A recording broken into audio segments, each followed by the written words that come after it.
And now I'd like to invite Avi Dresner. Good morning, beloved community. My name is Avi Dresner, and I'm the son of Rabbi Israel Dresner, the most arrested and jailed rabbi during the Civil Rights Movement, and an ally and friend of the Reverend Dr. Martin Luther King, Jr. My dad stood less than 20 feet away from Dr. King right here when he delivered the iconic I Have a Dream speech.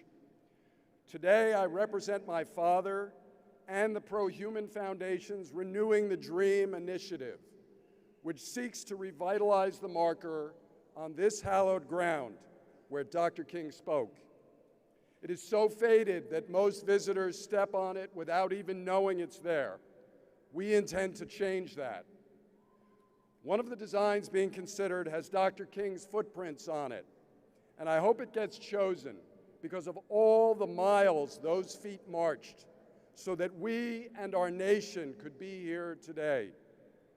My father walked many of those miles with him, including on the Pettus Bridge in Selma, where Dr. King asked him to deliver the prayer right before the march, which led to the passage of the Voting Rights Act.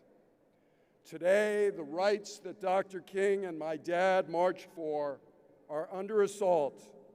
And to paraphrase the words of the great Rabbi Hillel, if we do not defend and renew them, who will?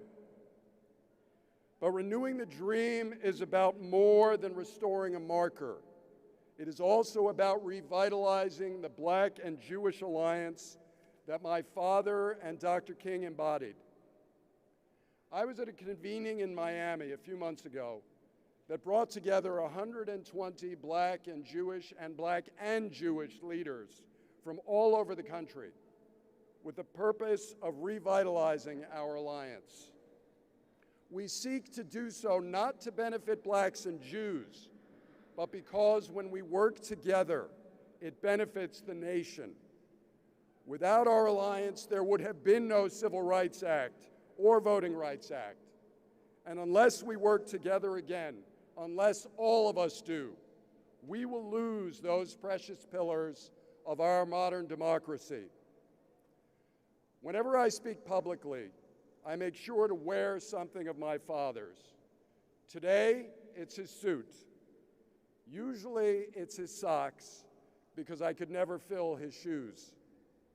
Similarly, Dr. King's footprints on the marker we seek to place here can never be filled, nor should they be. Footprints are useful only if we follow them.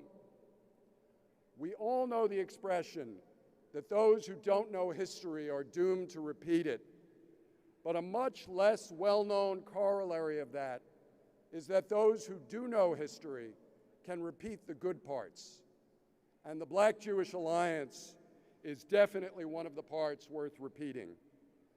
So let us follow in my father's and Dr. King's footsteps, and let us also make our own modern march, blaze our own trail, and dream new dreams. Thank you, and may God bless our efforts.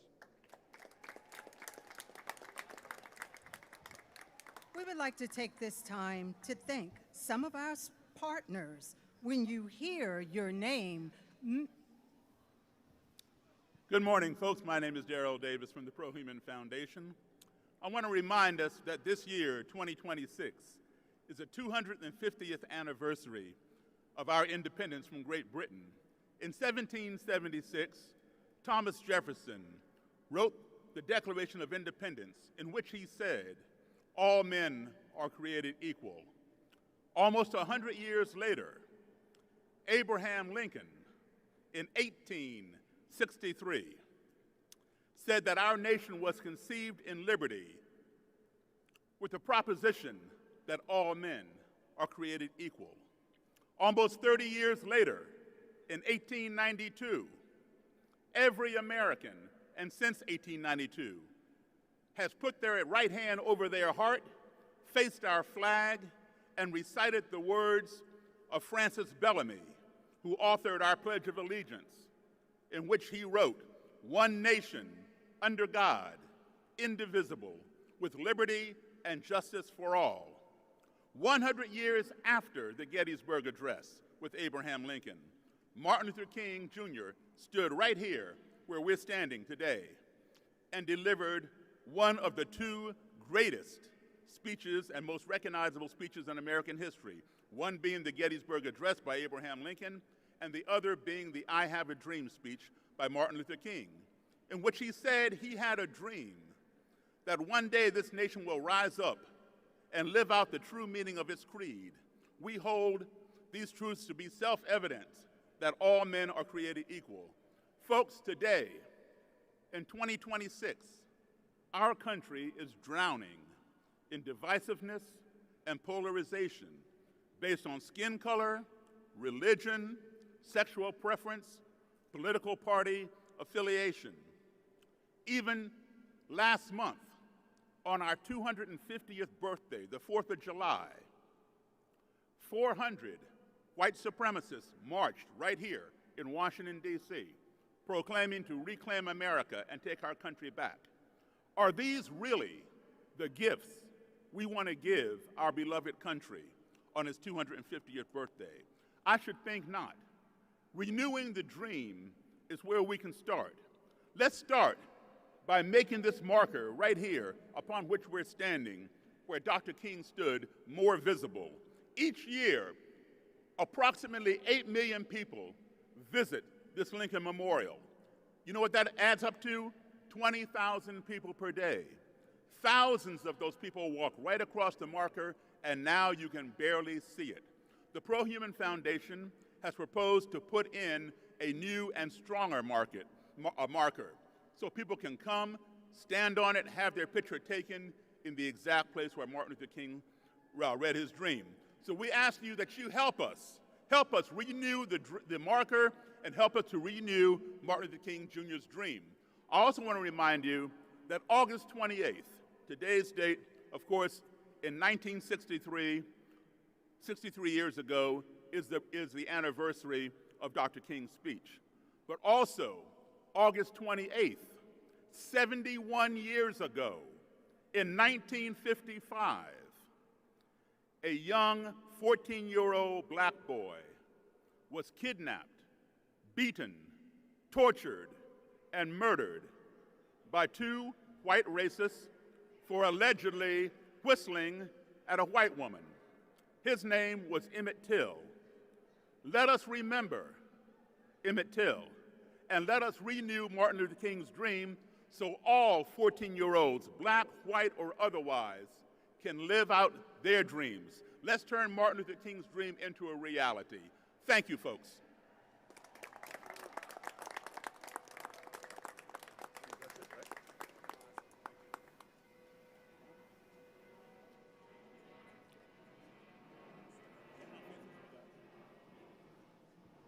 At this time, we would like to thank some of our partners. When you hear your name, make some noise.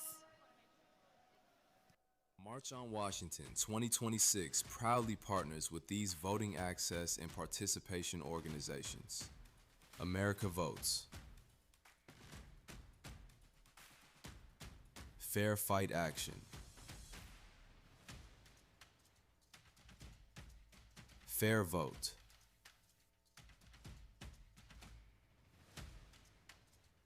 Vote.org, Vote Riders,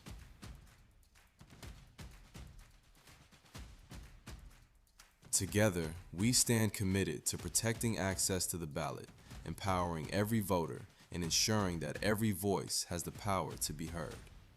Defend the vote. Defend democracy. Defend our future. Let us now welcome Dr. Everett Kelly, of the National President for American Federation of Government Employees.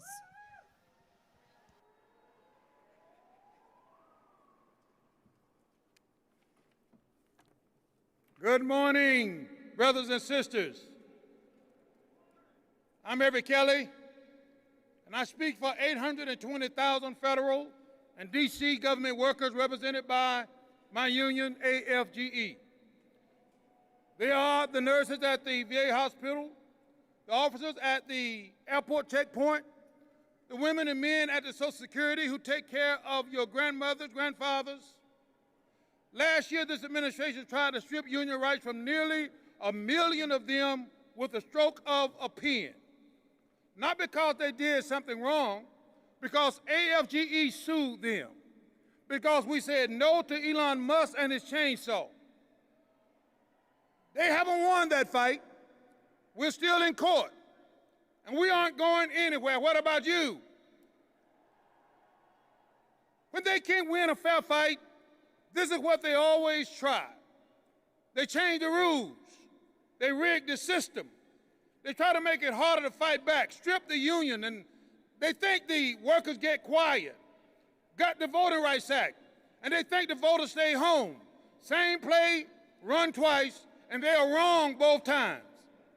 Now, 63 years ago today, 250,000 people stood on this ground. A. Philip Randolph and Rustin organized them. And Dr. King stood right where and here and told the country about a dream. They didn't call the March for Freedom.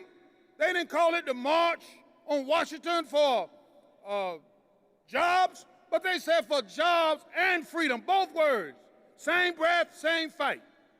2 years later, this country passed the Voting Rights Act. People were beaten in Selma for that law. John Lewis had his skull cracked on a bridge in Alabama for that law. And this past April, the Supreme Court took it apart, 6-3. Now, it's not enough to show that a map shuts black voters out. Now you have to prove that they meant to do it. Now, you have to get inside their head. Brothers and sisters, I grew up in Alabama under the Jim Crow law. Nobody ever wrote down their intentions. They just decided that some folk would go through the front door and some people would have to go around back. Now, I spent my entire life walking through the front door. They told me back in Alabama wasn't for folk who looked like me. And I don't know about you, but I'm not going back. What about you? Now, our ancestors didn't pay that price for us to stand here quiet. 67 days from today, this country votes. And if your vote didn't matter, they wouldn't be working so hard to take it away from you. So this is what I say to you. Register everybody. Make a plan. And bring somebody with you. They underestimated us. They underestimated the power of we. Everybody over this audience today, let me hear you say we. There's power in we. And in 10 weeks, this election day will show them what a bad mistake that was. This is what I know. We may have been knocked down, but we have not been knocked out. This is what I know. Weeping may endure for a night, but joy comes in the morning. Are y'all with me? Guess what? November is coming. Joy is coming. Change is coming. Keep on praying. Keep on fighting. Keep on marching. Keep on voting. Let's get it done. Thank you, and I love you. Let us now welcome Patrick Moran, International President of American Federation of State, County, and Municipal Employees, AFL-CIO.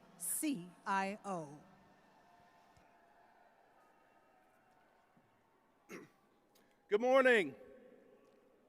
My name is Patrick Moran, and I'm honored to stand here on behalf of 1.4 million AFSCME members across America. Healthcare workers and child care providers, mental health professionals, sanitation workers, school bus drivers, custodians, library workers, and bridge inspectors, public service workers whose courage keeps our communities safe, whose dedication keeps our economy running, and whose solidarity keeps Dr. King's dream alive. 1 week ago, I had the honor to be sworn in as president of AFSCME. And I stand on the shoulders of the leaders who came before me, like this young man here, this great young man. I carry forward a movement that has never backed down. And I made a promise that day to fight forward, to fight for every working family, to fight for democracy itself. because unlike some people a few blocks away from here, we actually believe in it. He understood that Dr. King preached that lessons on this very spot. He understood that civil rights and economic justice are not separate fights. It's why in the final days of his life, he went to Memphis, standing with 1,300 black sanitation workers, represented by AFSCME Local 1733, who walked off the job, held their heads high, and said, "I am a man." I feel that history today. Maybe in some ways it's repeating an all-out war on voting rights, a living you can't live on, the haves scapegoating the have-nots. But that's not all that's repeating. We're here. We're here today, thousands strong and fighting back against greedy corporations rigging the game, against anti-worker politicians trying to cheat their way to victory, against a system that lets children go hungry while their parents work double shifts. In Dr. King's final speech in Memphis, he spoke of the Good Samaritan, who look at the world and ask not, what will happen to me if I help my neighbor, but what will happen to him if I do not? This is the beauty of this moment. It's a call to look out for one another and advance the common good. It's why I'm so proud to stand with you today and continue the fight forward. We'll march against the authoritarians. We'll light a fire under our elected representatives. We'll talk to our neighbors about who's going to lower grocery prices, who's going to demand our freedoms, who's going to protect our voice and our vote. Together, we will prove that this still is a nation of dreams. That we've got the power, and we're going to use it. Thank you. Let us now welcome Lee Saunders, former International President, American Federation of State, County, and Municipal Employees, AFL-CIO. Well, good morning. You know, I have spent 50 years of my life in the labor movement. For 14 years, I had the honor of being president of AFSCME, the American Federation of State, County, and Municipal Employees. You just heard from the new president. He told you that we represent 1.4 million members across the country, public service workers who work like hell every single day to provide essential services to the American public. Last week, I stepped down as president. I retired from my job. But I want to be real clear. I did not retire from my duties as a citizen. I did not retire from the belief in civic engagement. I did not retire from this fight, and I never, ever will. I'm here today. I'm here today because I am feeling the fierce urgency of now. As Dr. King put it when he spoke here 63 years ago today. Extremist radicals in the White House and in Congress, the privileged and powerful, the wealthy and well-connected, they don't want to take us back to 1963. They want to take us back to 1863. They're gutting voting rights. They're disenfranchising people of color. They are shaking the foundations of our democracy. The President of the United States himself peddles insane conspiracy theories about election fraud every single day. Every issue we care about, every issue that we care about depends on this struggle. So if you care about expanding union rights and freedoms, this is your fight. If you care about affordable child care, health care, and housing, this is your fight. If you care about fixing wealth inequality, this is your fight. If you care about retirement security, this is your fight. If you care about racial equity, this is your fight. You know, the folks on the other side know that to pass their agenda, to keep shoveling more tax cuts to billionaires, they have to silence us.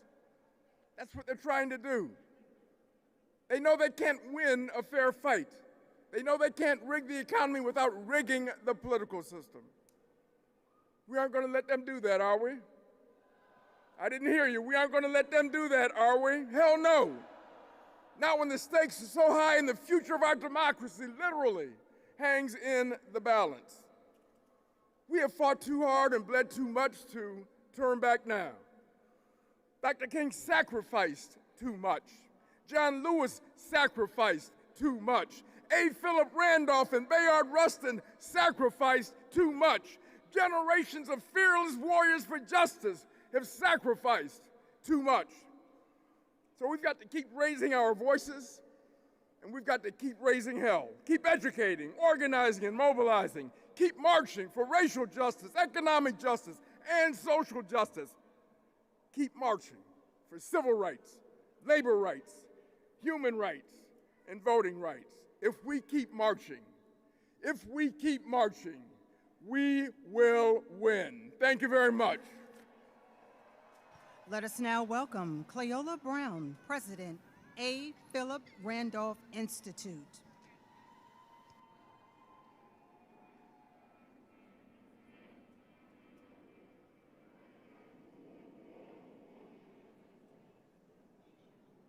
Let us now welcome Cleola Brown, President, A. Philip Randolph Institute.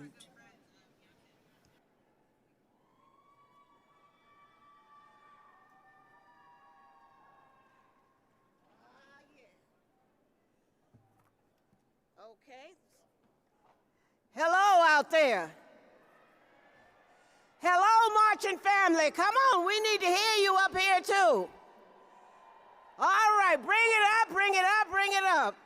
Let's first of all say thank you to Reverend Sharpton, and thank you to National Action Network, and thank you to every organizer that's standing out there on this day of urgency.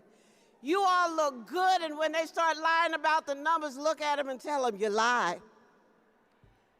Now, I'm honored to stand here today on the very ground where 63 years ago our forefathers and foremothers and sisters and brothers in the fight for civil rights and racial justice heard from Dr. King, Roy Wilkins, John Lewis, Walter Reuther, and so many amazing leaders. At the pen and strategizing that was done by Randolph and Rustin. We heard from A. Philip Randolph, who called our sisters and brothers gathered there the advance guard of a massive moral revolution for jobs and freedom. That's 63 years ago, and the message is still the same. You feel me? A revolution that demanded affordable housing, integrated education, and real voting rights. A revolution that demanded full employment for America's workers at a living wage, and the dignity, and an end to discrimination. At the end of the speaking program, these demands were recited, backed by Bayard Rustin, the chief architect of the march, and 250,000 of our brothers and sisters made personal commitments in the struggle for jobs and freedom, pledging to achieve social justice through economic justice and to not let up until the demands have been realized. Back then, I was 15 years old, and I sneaked down from Philadelphia, y'all, because I knew I couldn't get the permission to come. When I sneaked down and got down here, I didn't have no pass to get on the mall, but my mama taught me if you follow a greasy bag, you know you're gonna eat. The sister got chicken, and she probably got some cake in there, too. I walked with the people as if I had something, but I couldn't get in the platform. So those trees that are behind you, for those of you who are sitting and looking this way, the trees on the right became the perch for children who were teenagers like myself. We climbed up in the trees to look to this spot. When people say God is good, He is, and every day of my life I thank Him for it.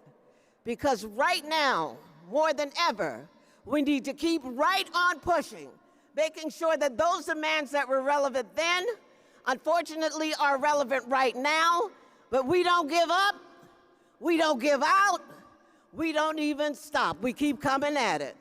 Because what He has for us, no one will be able to take it from us. But they can take it if you give it to them. So all the people that are here from APRI, I'm standing in your steps, not anything about me. For all of those who are good Panhellenic members, and I'm a little partial, mine is this one right here, okay? Just so we know. But for all of those things, walk together, children, and don't you get worried, because we are going to win this race. God bless you, and God bless Reverend Sharpton. Let us now welcome Lenore Thomas, President of Virginia 512 SEIU.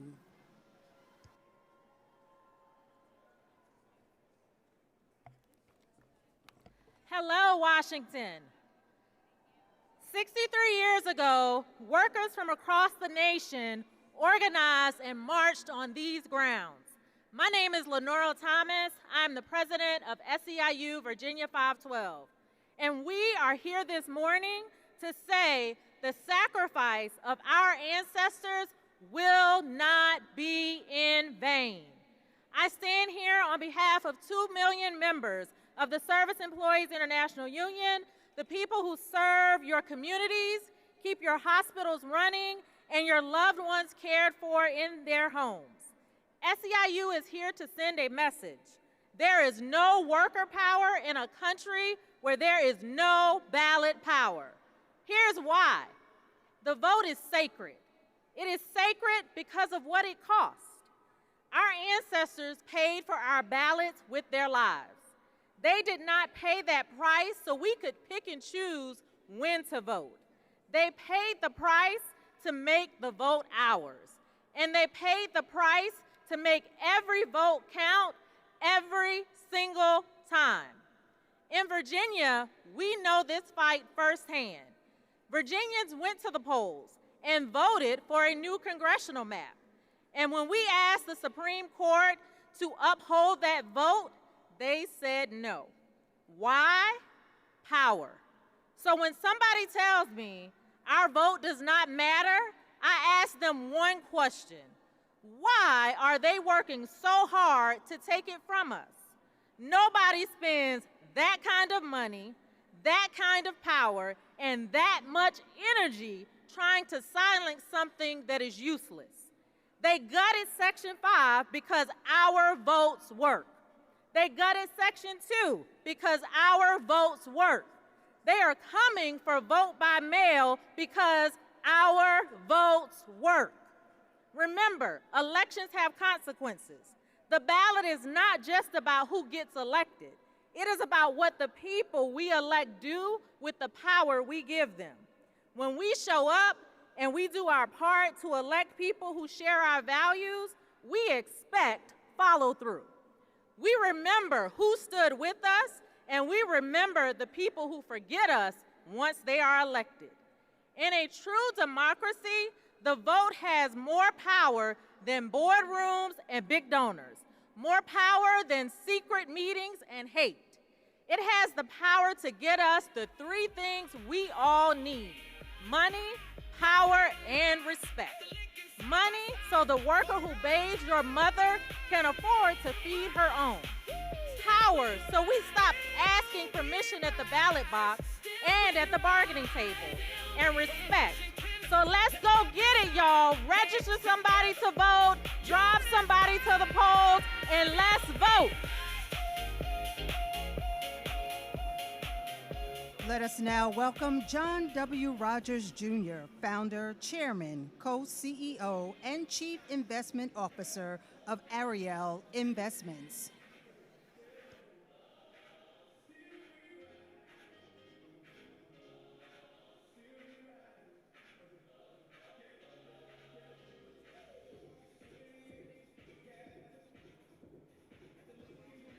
Let us now welcome John W. Rogers, Jr., founder, chairman, co-CEO, and chief investment officer of Ariel Investments.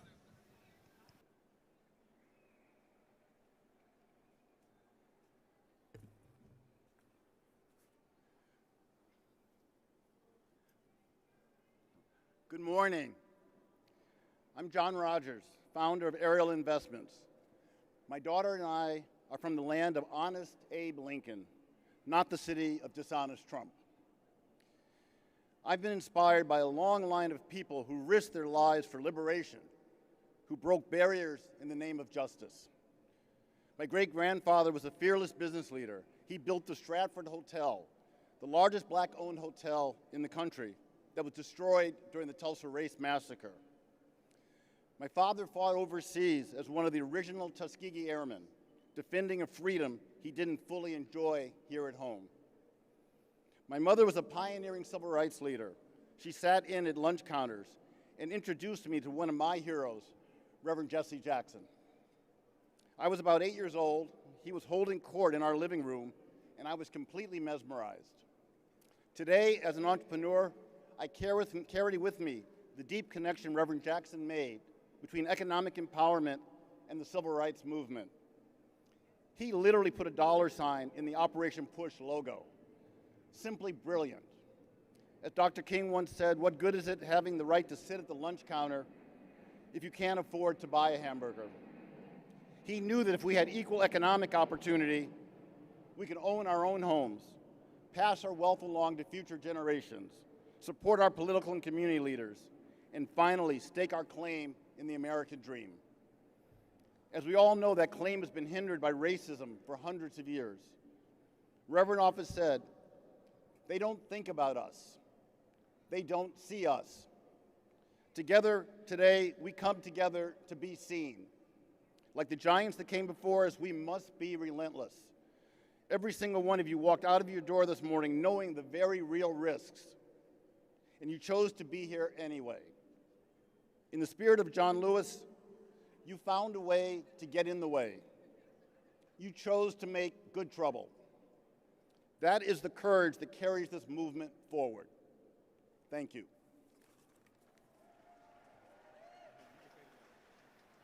Let us now welcome Arnie Duncan, former U.S. Secretary of Education.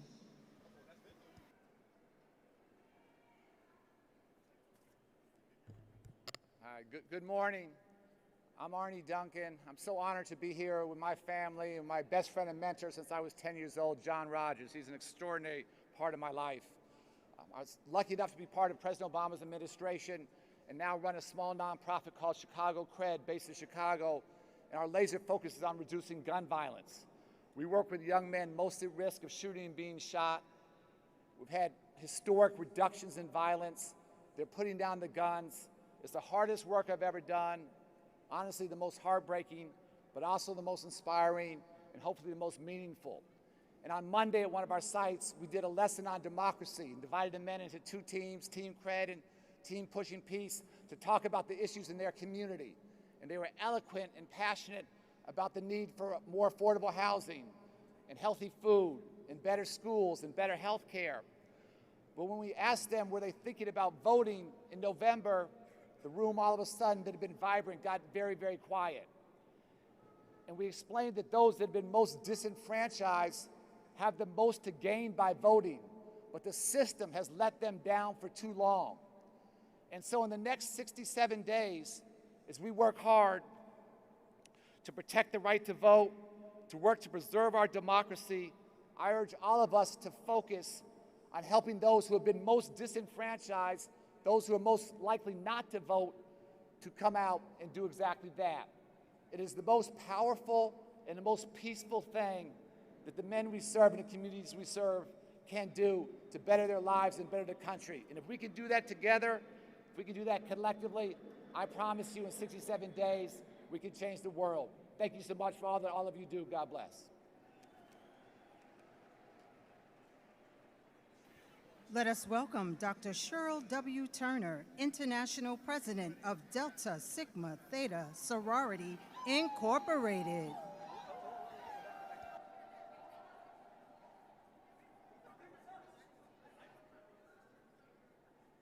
Thank you. Good morning. I'm Cheryl Turner, International President of Delta Sigma Theta Sorority Incorporated. In 1913, Delta marched. In 1963, Delta marched. And in 2026, we are still marching because the work of democracy remains unfinished. For 250 years, America has wrestled with the distance between its promise and its practice. Who counts? Who's heard? Who gets a say? Who gets to claim the full promise of their inalienable rights? Just weeks after our founding, our 22 founders stepped into the streets of Washington for the women's suffrage procession because they understood a truth that still remains. Freedom cannot be divided. Citizenship cannot be partial. And democracy cannot belong only to some. 50 years later, Delta was here again. Our 10th national president, Dorothy Height, was integral in the planning of the 1963 march. And today, Delta women register voters, educate communities, mobilize citizens, and protect access to the ballot. And we know that protecting the vote requires more than participation. It requires vigilance, persistence, and sometimes it requires the courage to challenge power itself. That's why when voting rights are threatened, we take to the courts. In Georgia, Delta challenged the barriers to the ballot. In Texas, Delta fought restrictions on voter assistance, and in Mississippi, we defend Black voting power. And in federal court, we fight to protect access to mail-in voting. We organize, we educate, we litigate, we mobilize, but we do not retreat. Because when the right to vote is threatened, every other right becomes more vulnerable. The fight to vote is more than what happens at the ballot box. It's a declaration, and our voice is not negotiable.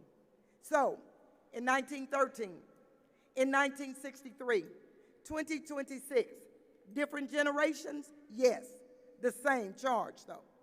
Different battles? Yes. The same determination, though. The years change. The assignment does not. So I ask you, what will we do? Defend the vote. What must we do? Defend the vote. What will Delta do? Defend the vote.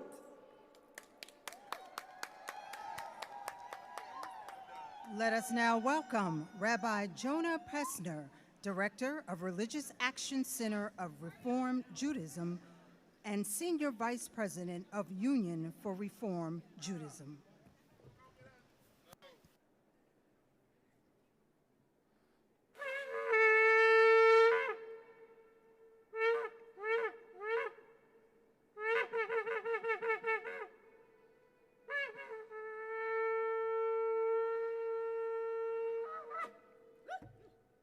Good morning, civil rights family. Shalom. Shalom. Let me hear you. Shalom.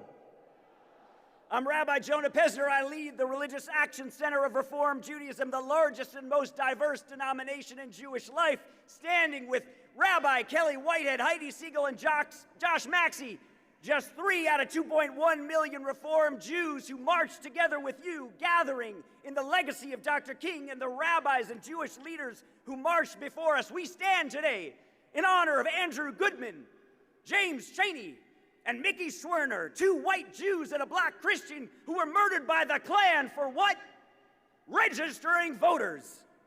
So we march with you today in the footsteps of our Hebrew ancestors who rose up out of Egyptian slavery and journeyed to the Promised Land. 3,000 years ago, they heard God's call through this blast of the shofar. Rise up, march forth, and journey to Freedom Land. Wake up! Everybody say, wake up! Because our democracy is in danger. Our rights are being rolled back. Our voices are being silenced. Our votes are going uncounted. Our people are suffering with fear and hunger and despair. Our neighbors are hiding in their homes because they're afraid of agents of the state who are terrorizing our communities. And our children are experiencing hate at every turn when we are trying to build the beloved community. But we know what those who came before and marched before us know. Our safety is in our solidarity. Everybody say solidarity. and the redemption of this nation may yet come through democracy. Everybody say democracy. A robust, multiracial, inclusive democracy in which every voice is heard because every vote is counted. And you know what we know? Some people want some people not to vote. Are we gonna stand for that? No, we're gonna march. The Voting Rights Act of '65 was written in our conference room at the RAC.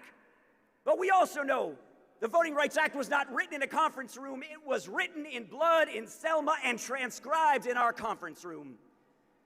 So to honor those who gave their blood and their lives, I ask you with love and pride, will you lift your voice? Will you demand justice? Will you march on and on and on until victory is won? We didn't start marching 63 years ago. We started marching 3,000 years ago when our people rose up out of Egypt, and we will march for another 3,000 years if that's what it takes until victory is won. Amen? Amen. Amen. We'd like to thank some of our partners. So when you hear your name, make some noise.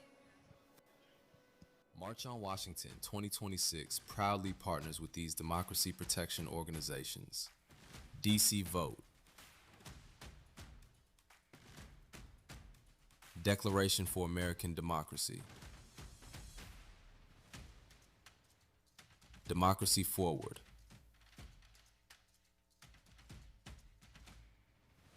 Stand Up America,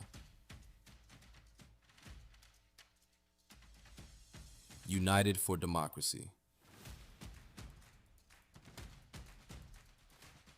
Together, we stand united to protect our democracy, defend the rights of every citizen, and preserve the power of the people. Defend the vote. Defend democracy. Defend our future. Let us now welcome Keturah Johnson, International Vice President of Association of Flight Attendants, CWA AFL-CIO. All right. What's up, family? My name is Keturah Johnson, and I am a proud queer union veteran, and I am a flight attendant.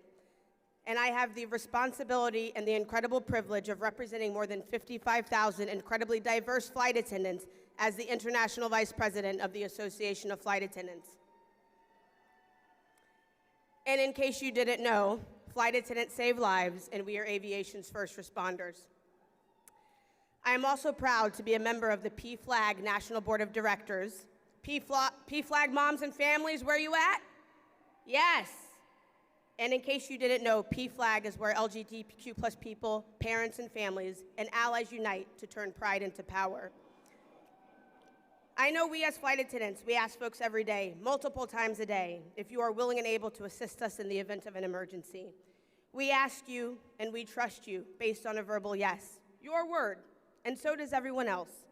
You all have trusted folks you have not seen. Today, I need to know if you are willing and able to assist us in this emergency and turn your privilege and pride into power. And we're gonna need some verbal yeses. We'll start with the easy one. Are you willing and able to listen to flight attendants? We save lives, and we've been doing a lot of it lately, and we're tired. Are you willing and able to support the Delta flight attendants to organize their union to raise standards of workers in the South and across the country? Yes, because voter suppression is union busting, and guess what we know? Union busting, it's disgusting. Are you willing and able to protect the trans folks and the LGBTQ+ community? Are you willing and able to use people's pronouns even if you don't get it? Are you willing and able to fight for people to make their own choices about their bodies? And are you willing and able to stand up for migrants? Are you willing and able to stop clapping for veterans and instead organize to ensure those like myself who have sacrificed for this country are seen, respected, protected, and cared for in and out of the war zone, in and out of the closet? Protect trans veterans and soldiers of color. Are you willing and able to stand with postal workers and ensure mail-in ballots are still counted because your vote should not count no matter where you are on Election Day, and the U.S. mail is not for sale? Are you willing and able to fight for health care and housing for all? And are you willing and able to have the promise and power to never forget September 11th? Are you willing and able to use your privileges, power, and turn your power into vote? Because when we vote, we protect families. When we educate, we empower communities. When we organize, we build power. And when we show up together, we shape the future. And when we fight, we win. This is a time for good trouble, necessary trouble. It's going to mean protest. It's going to mean education. It's going to mean to get uncomfortable. It's going to mean disturbing the peace. And it will mean fuck around and find out. And that means risk. And risk is hard. But it's only through risk that we've ever gained freedom. So my question to you, what are you willing to risk? And who are you willing to risk it for? Fight it and save lives. Protect trans folks. Respect veterans. Contract now. Watch and support women's births.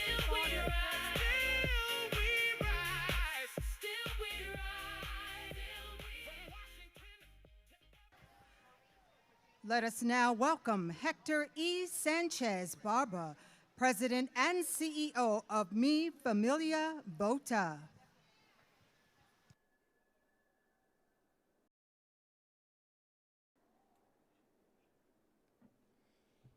Buenos dias, brothers and sisters. What a beautiful, powerful morning. We gather today in the spirit of those who marched on Washington before us, those who understood that democracy is something we fought hard for and that every generation must continue to defend.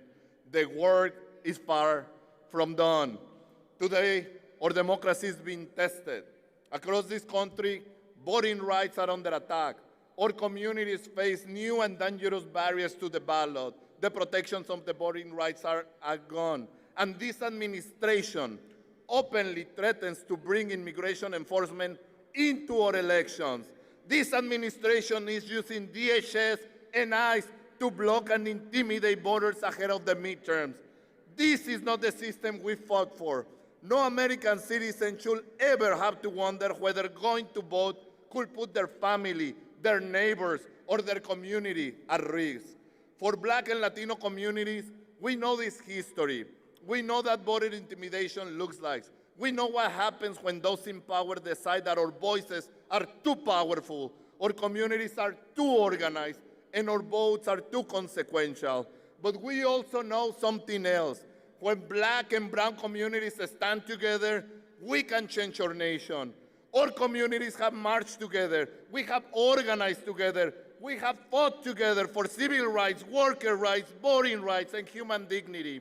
And today, we must stand together again, united in purpose and conviction. Black voters matter. Latino voters matter. Our voices matter. Our votes matter. Together, we represent a force powerful enough to defend the promise of the American democracy. So our message today is simple. We will not be intimidated. We will not be divided. And we will not surrender our voices to our political power.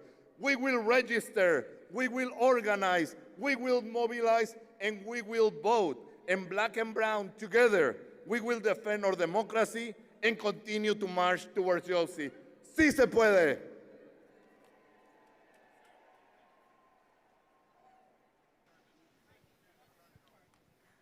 Let us now welcome John C. Yang, President and Executive Director of Asian Americans Advancing Justice. Good morning. 大家好. When I say vote, we say now. Vote! Vote! Vote! This election is going to be so important, and we know that there are going to be new barriers that are put before us, whether they're barriers based on proof of citizenship, whether they're barriers based on mail-in balloting, or whether there are barriers based on sheer voter intimidation suppression. We know we will need to fight. And that is why I am proud that our organization, along with so many of our organizations here, are fighting in the courts. Just yesterday, we secured yet another victory against this administration, against their attempt to restrict mail-in balloting. We will continue to fight all of this. As an Asian American, I know what exclusion feels like. We know that people oftentimes look at us as foreigners. this administration questions whether we should be citizens even if we were born in this country. Our loyalties are questioned even when we serve this country. That is why we know we need to come together with our brothers and sisters, the Black community, the Latino community, the immigrant community, the indigenous community. All of our communities have so long been excluded from our society. Whether we come here as immigrants, whether we come here as descendants of slaves who fought for their freedoms, whether we are here and have traced their heritage to this native land, we are in it together to ensure that our democracy serves us and not the politicians. When every vote gets counted and every vote is cast, we will be able to elect a government that actually serves us and serves our power together. So, when I say democracy, say vote. Democracy. Democracy. Democracy. Thank you very much. Let us now welcome Leah Greenberg and Ezra Levine, co-founders and co-executive directors of Indivisible.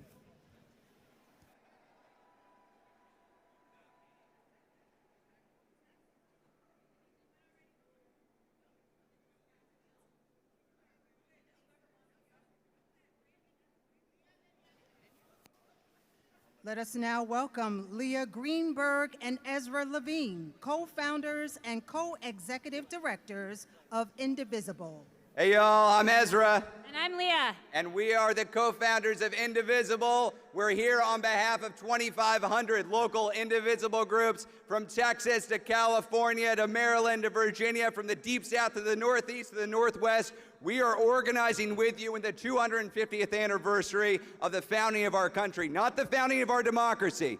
Everybody here knows that it's not the 250th anniversary of the founding of our democracy. We didn't get a real democracy until civil rights legends organized, marched, protested in the 30s, the 40s, the 50s, in Montgomery, in Selma, in Washington, D.C. here 63 years ago. We are marching today with you to demand our vote and a real democracy that actually represents us. Now let's be clear, the Civil Rights Act, the Voting Rights Act, these were not gifts from the powerful. They were victories wrested from the powerful by ordinary people with extraordinary courage. Generations of American heroes who stood up, who put their bodies on the line, who marched to defeat the segregationists, to defeat the fascists, to defeat all the forces that would stand against us. The democracy that was wrought for us by those heroes is young, and it is fragile, and it is under threat today. The same poisonous ideology that built the Confederacy, that ended Reconstruction, that instituted Jim Crow is alive and well. We see it in the Supreme Court's gutting of the Voting Rights Act. We see it in the rampant threats to the vote rising across the country. We're here today because we refuse to be divided, because our fates are linked, and because we treat an attack on one as an attack on all. We are here to organize. 63 years ago, Bayard Rustin was one of the lead organizers of this event. He's got a great quote. We need in every community a group of angelic troublemakers. Y'all, we've got a big group of angelic troublemakers out there. This is why Indivisible, with thousands upon thousands of organizers around the country, organized No Kings 1, No Kings 2, No Kings 3, 5 million, 7 million, 8 million people out in the streets. Are we done? How many kings? No kings. Are we going to let the fascists get what they want? Are we going to organize? We're demanding one thing, a real American democracy, indivisible with liberty and justice for all. Liberty and justice for all. Liberty and justice for all. We're here with you, and we're going to demand it together.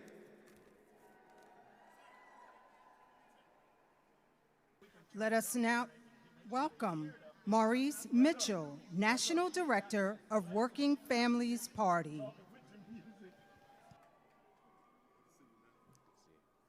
Washington, D.C., let me hear you.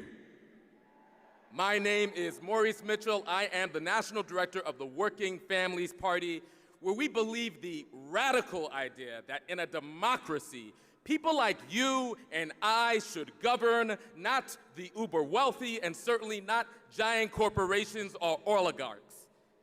If that's an idea that you believe in, let me hear you, Washington, D.C. Now, I don't have a lot of time with y'all today, and this is a nonpartisan event. And as a person who leads a political party, that's the easiest and hardest thing in the world, easy because I don't believe the story that it's about red versus blue. I believe the majority of this country is feeling a righteous anger against injustice, so I'm here on behalf of that pissed off majority. Let me hear you if you're part of that pissed off majority. Now, let's talk about partisanship. A partisan is someone who supports a people or a cause. So if I am a partisan, I am a partisan for working people still struggling to get by in the richest country in the history of the world. If I am against anyone, I am against those who think healthcare and childcare and a good paying union job and a home you could afford and time with your loved ones should be out of reach for anybody. I am against the Christian nationalists who corrupt scripture or the tech bros who want more while we all get less. I am for white farmers who used to don those red hats, but who now fight side by side with black and brown folks in Tennessee against data centers that corrupt their land, drive up utility costs, and drive profits for the wealthy. I am a partisan for black folks in the South still fighting for voting rights. To hell with a corrupt Supreme Court. I am for the folks in Minneapolis and LA who risk life and limb for their neighbors when masked men with guns occupied our cities. I am for children in Tehran and Palestine facing missiles paid for by our tax dollars, resources that should go to building schools and feeding children versus bombing schools and killing kids. We are not the crazy ones. What's crazy is continuing to accept the status quo constructed by the architects of war and division that have only brought misery and ruin to our world. When has that ever worked for us? I'm tired of accepting they're crazy, so if you're mad as hell and sick or tired of being sick and tired and you're hungry for freedom, Working Families Party is a home for you. Thank you, Washington, D.C.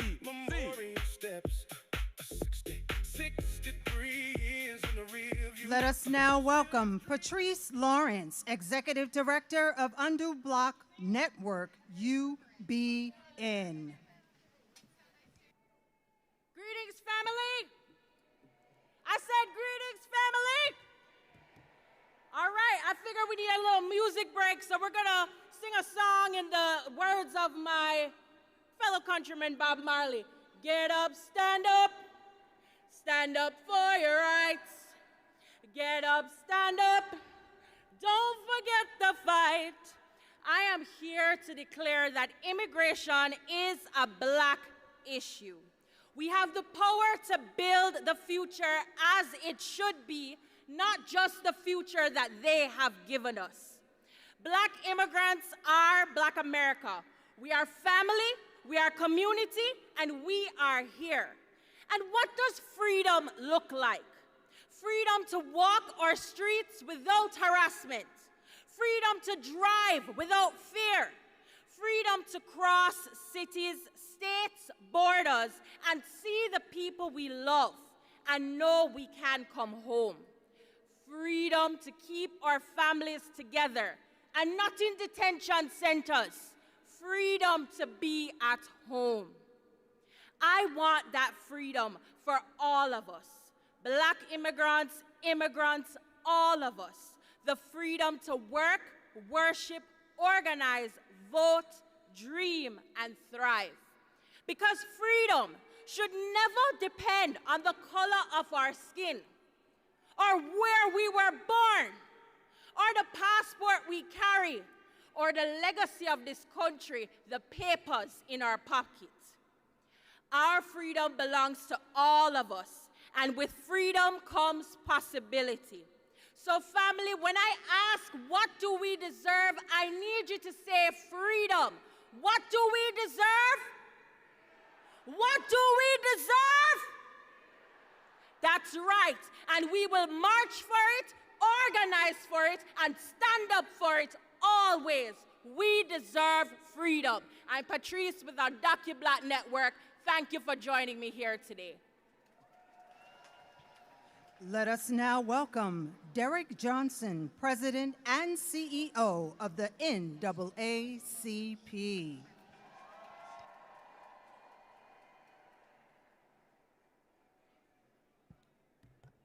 63 years ago, people convened on this mall.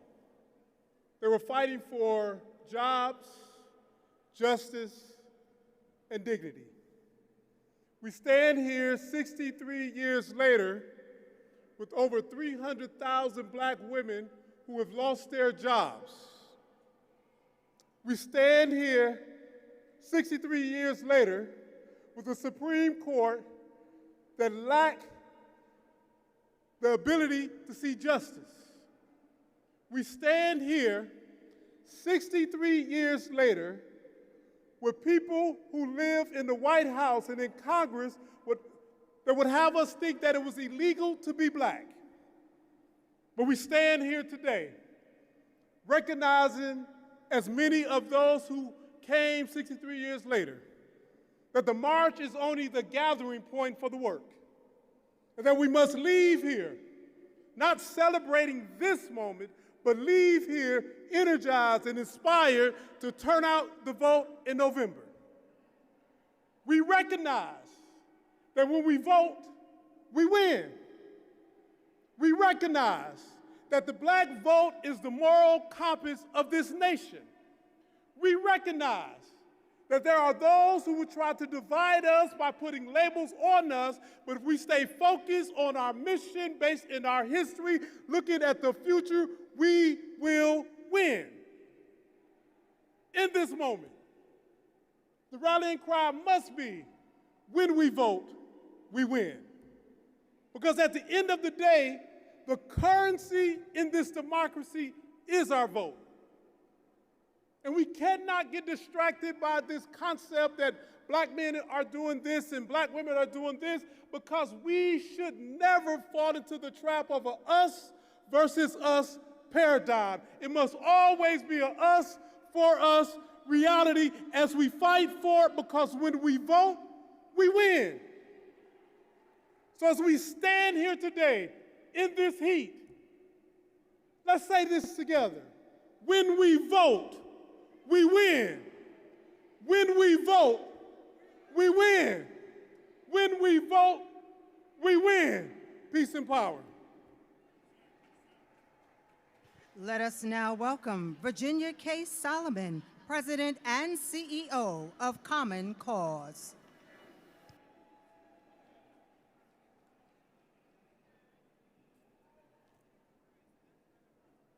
My name is Virginia K. Solomon, and I am the President and CEO of Common Cause, here representing our more than 1 million members around the country.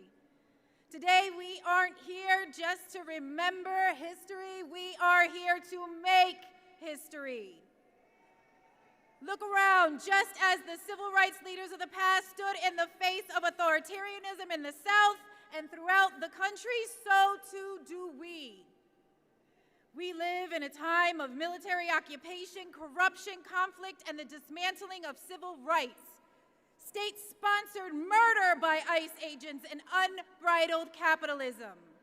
And we are living through white supremacy's desperate last stand. And while it may not feel like it at times, we are winning. The far right knows we're winning, and Donald Trump knows we are winning, and that is why they are desperately trying to weaponize their power against us. But let me tell you something, their power is temporary and ours is permanent, because love always wins. Justice will always prevail, and we will win the fight for voting rights. We will win the fight for economic justice. We will end the corruption of this administration, and we will win the unfinished fight for rights for all of our people. Because this country is ours. And we know when we stand united, we are completely unstoppable. So we are going to show up, we will organize, we will vote. Say it with me, we will vote. And we will fiercely protect the rights of so many others and those who bled to secure our right. So if you're worried about how those in power are trying to disrupt our right to the ballot, one of the most impactful things we can do right now is become an election protection volunteer. So I don't want you to just stop with your vote. I want you to find somebody with a Common Cause t-shirt in this crowd at one of the cooling stations and sign up to become an election protection volunteer in your community so you can help voters navigate the voting process, answer their questions, identify and report issues at polling locations, and help ensure that every eligible voter can cast a ballot without unnecessary barriers. So please, what are we going to do? We're going to find an election protection volunteer, and we will ensure that we are not only voting ourselves, but we are helping others to secure their votes. Thank you. Let us now welcome Kelly Robinson, President of the Human Rights Campaign.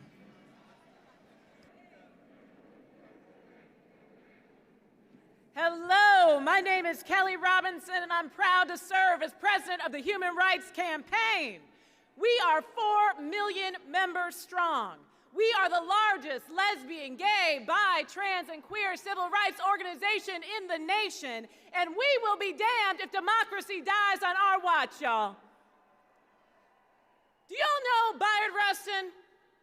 In 1963, Bayard Rustin was the lead organizer for the March on Washington. He was black, he was gay, and he organized this in 8 weeks. But still, they left his name out of the history books. Not today. Bayard Rustin, y'all. We are saying his name today. Somebody say Bayard Rustin. Because look, in 1963, hardly anyone was out as gay. Because you could lose your job, your family, or even your life. And yet, we would not be here today without black LGBTQ+ people.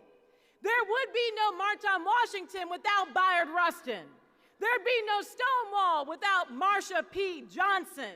There would be no Victory and Brown v. Board of Education without Pauli Murray, and there wouldn't be a Beyonce, y'all, without Uncle Johnny. So I am here to say with my whole chest, this is our country. We are here, we have always been here, and we are not going anywhere. LGBTQ+ people are 10% of voters. 74 million voters are allied with our communities. When we show up, we win. When we vote, we win. The fight for voting rights and the fight for LGBTQ+ equality are the same fight. So we gotta be clear. While we have some rights we have gained today, if we don't keep showing up, we're not gonna have them tomorrow. This is more than a march. This is a movement to save our democracy, because my people, LGBTQ+ people, deserve to feel just as safe surrounded by the American flag as we do when we are surrounded by pride flags. Because our dreams are still worth fighting for, because our country is still worth fighting for. So I came here to remind somebody that the power of the people is always greater than the people that are in power. And when we vote, we win. When we show up, we win. We got 67 days to do this, y'all. 67 days to vote, to knock doors, to talk to our neighbors, and to take back our democracy. Are we ready to do that? Are we ready to do that? Then let's get to work, y'all, and let's get free.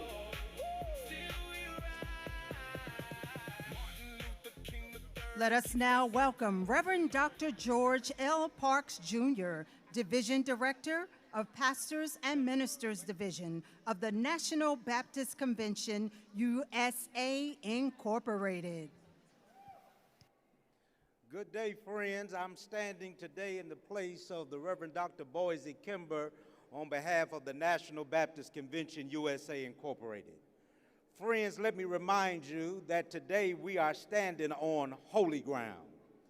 This is not holy ground because of Washington, Roosevelt, or Lincoln, but we are standing on holy ground today because of the likes of a Martin Luther King, a Ralph Abernathy, a Mahalia Jackson, and a Bayard Rustin. We are standing on holy ground today because we have unfinished business. This is holy ground because our ancestors challenged America and reminded us of our worth. I want to remind you today that we stand here today not for a moment. We stand here today not simply for a memory, but we use this day as a launching pad for us to get out and vote. So I want to remind you, get out and vote. Call your friends, call your family, tap your concentric circles, because holy ground is not a sitting place, but it is a launching place. So when we leave here today, we pick up the phone. When we leave here today, we volunteer for voter rallies. When we leave here today, we know that this is holy ground so we can help somebody else. Have a great day.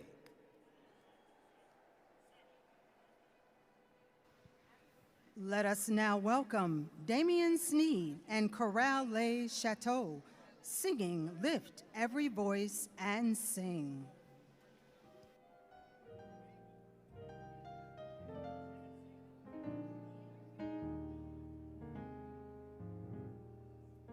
Lift every voice and sing till earth and heaven ring, ring with the harmonies of liberty. Let our rejoicing rise high as the lifting skies. Let it resound loud as the rolling sea.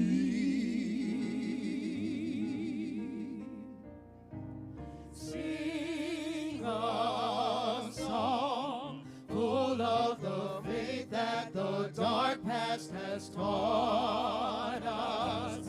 Sing a song full of the hope that the present has brought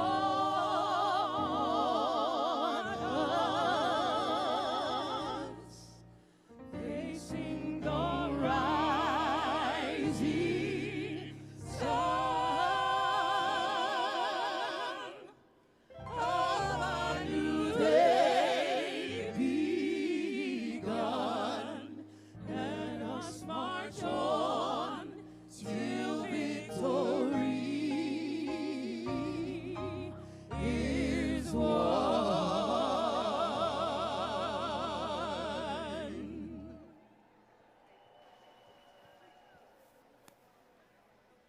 Let us now welcome the youth delegation, Ashley Sharpton, NAN Youth Huddle founder, Minister Christian Matthew, NAN Youth and College National President, Chloe McIntyre, Vice President, AUC, NAN Chapter, Yakija Maddox, NCNW, Hampton, Virginia Chapter, Talik McMillan, NAACP National Youth Director, and Darrell Coles of the Black Youth Vote. When they say get back, we say fight back, get back. Fight back. Get back. Fight back. When they say get back, we say fight back, get back. Fight back. Get back. Fight back. My name is Ashley Sharpton. I'm the National Youth and College Director of the National Action Network and co-lead of the March on Washington 2026 Youth and College Coalition. 63 years later, we stand on the historic ground, not just to remember the dream, but to finish the assignment. They say young people are not engaged. Well, look around. Young people and students from all across this nation answered the call and organized to be here today. Clap yourselves up, young people. We understand what is at stake because this is our future. Esther in the Bible was told, who knows whether you have come to the kingdom for such a time as this? Well, this is our time. We stand on the shoulders of Dr. Martin Luther King and Coretta Scott King, Dorothy Height, Shirley Chisholm, Reverend Jesse Lewis and Jacqueline Jackson, Congressman John Lewis, Reverend William Augustus Jones, Hazel Dukes, Wyatt T. Walker, Attorney Michael Hardy, our leader Reverend Al Sharpton, and so many others who carried this movement before us. And we remember young organizers like our own Usman Diallo, who stood on this stage with us in 2023, but he is no longer here today. They did their part. Now the assignment is ours.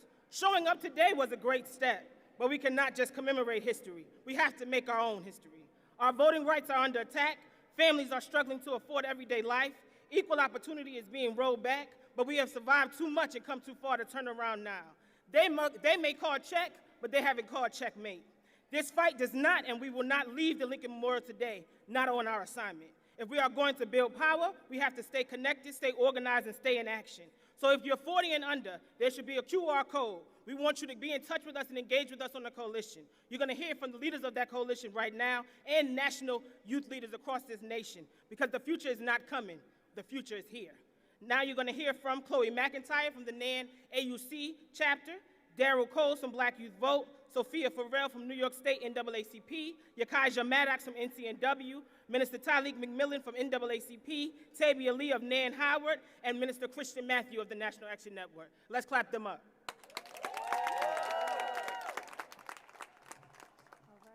Good morning, family. I say good morning, family.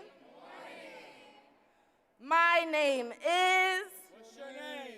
Chloe Irene McIntyre, a senior psychology major, management and organization minor, attending the #1 HBCU in the nation, Spelman College.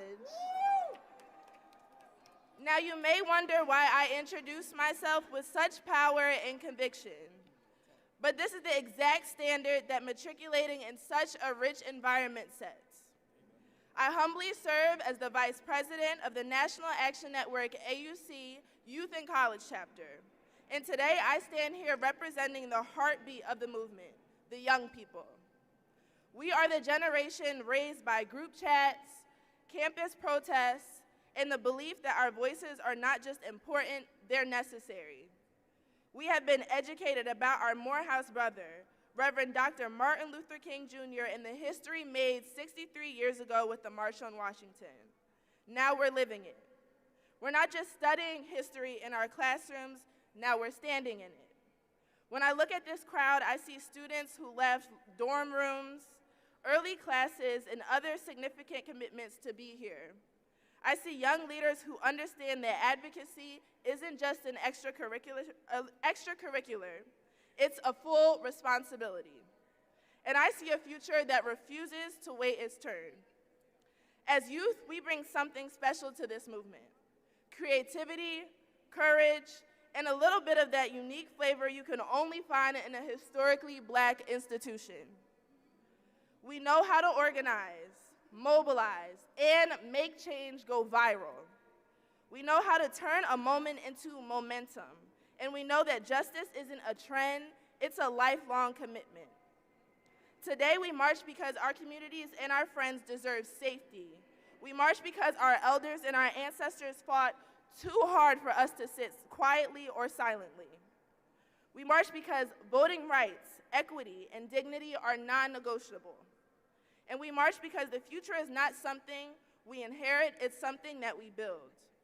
So to every young person here, keep showing up, keep speaking up, keep pushing this nation to be what it promised to be, because the movement continues, and we are the generation making sure it does not stop. So thank you, let's keep marching forward.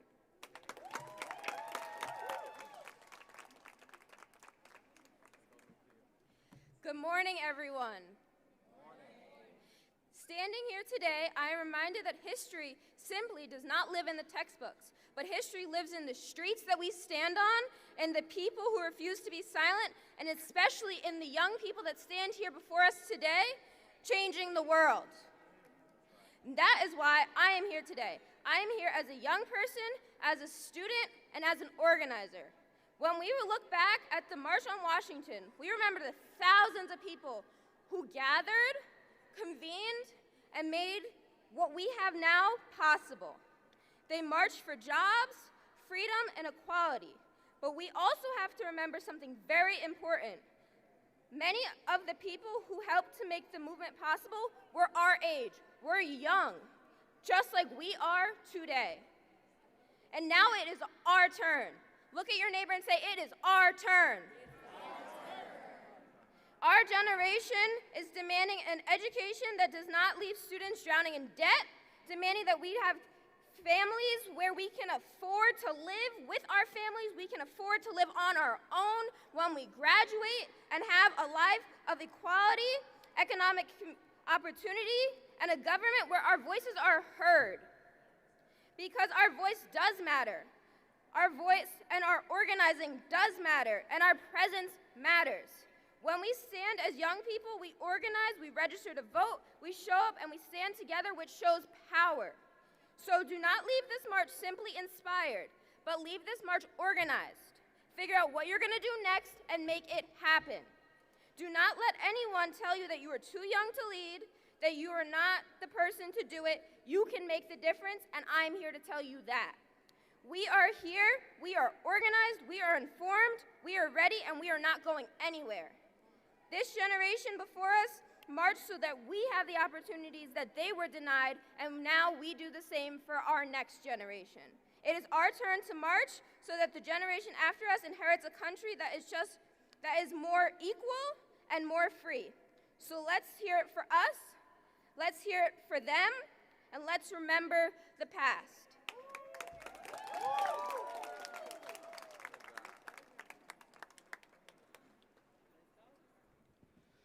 Good afternoon, my brothers and sisters. My name is Daryl Coates, National Project Coordinator for Black Youth Vote, a signature program under the umbrella of the National Coalition on Black Civic Participation. And it's truly an honor and pleasure being here with all of you today. Today, we are standing on sacred ground, but we are not here simply to remember history. We are here to continue it. We are here to write into history. Our generation is next up. And it's our responsibility to keep the mantle going. And we're standing on shoulders of people that bled and fought and died for our right to be here. So thank you for all you freedom fighters for being here, our brothers and sisters behind us, the next youth leaders, and we will continue on the fight. And thank you to my black youth delegations that's out here that came across the country to speak up truth to power and to keep fighting for millions of young black voters across this country. We will continue the mantle, and peace and power, my brothers and sisters.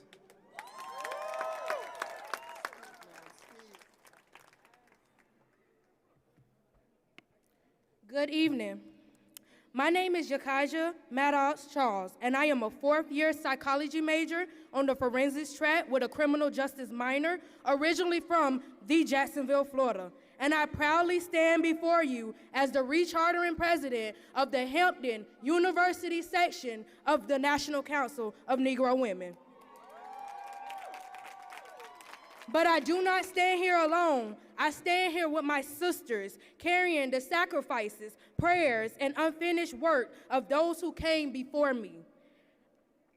My connection to this movement is deeply personal because I stand here in honor of my grandmother's legacy. My grandmother was one of Dr. Mary McLeod Bethune's best friends and was invited to attend a Daytona Educational and Industrial Training School for Negro girls.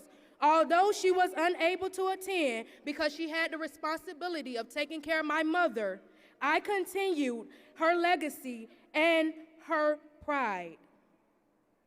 This is why I took a leap of faith in continuing through generations at Hampton University to become a dedicated president and member and continue my commitment to serve as an officer and member of the Order of Eastern Star.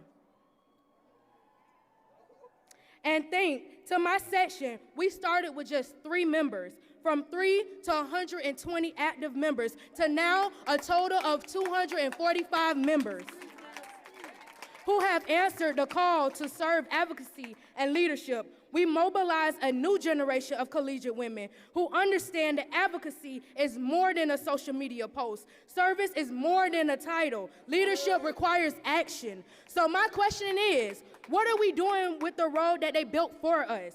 Because today, our generation is facing affordable crisis. We are earning degrees while questioning whether we can afford housing, groceries, healthcare, and a future with economic mobility. To many young people, we are struggling to find opportunities to allow them not just to survive, but to live. And we cannot ignore the power connected to our vote and our voices. Because they fought for our right to vote when their voting costed them their jobs, their safety, and sometimes even their lives. They fought for education when they were told that they did not deserve it. They fought for the representation when the country refused to see them, hear them, or make room for them. And our ancestors also fought to access this ballot. We cannot become the generation that take it for granted. Again, young people, we cannot be the generation that takes it for granted. So today, we march to defend the vote, protect civil rights, and representation and demand economic justice. Their sacrifices was not the end of the story. We are the continuation. So let us march, let us vote, let us organize, let us speak, and when the democracy calls our name, may history remember that we answer without fear and touch not our anointing. Thank you.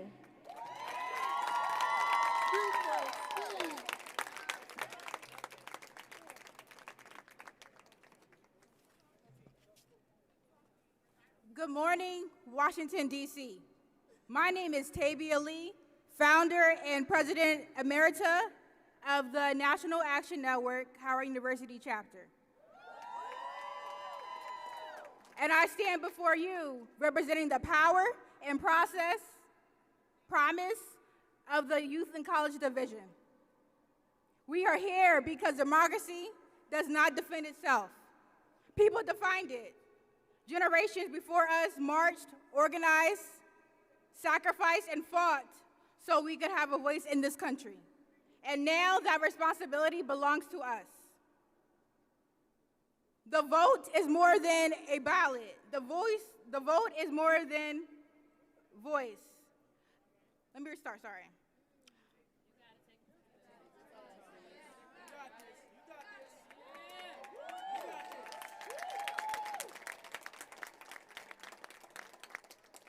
The vote is more than a ballot. The vote is our voice. The vote is our power. The vote is our future. At Howard University, we inherit a legacy of leaders who understood that freedom was not simply handed to us. It was organized for, marched for, and fought for. And now it is our turn to lead. For me, this fight is deeply personal. I proudly serve the children of Prince George's County Public School under the leadership of Dr. Sean Joseph, and I have the privilege of teaching extraordinary students at Glendale Elementary School. Every day, I look at their faces and see the future. That is why we're not only defending the vote for those who can cast a ballot. We're defending the vote for children who cannot vote yet. We are protecting their schools, their communities, their opportunities, and their right to inherit a democracy where our voices matter.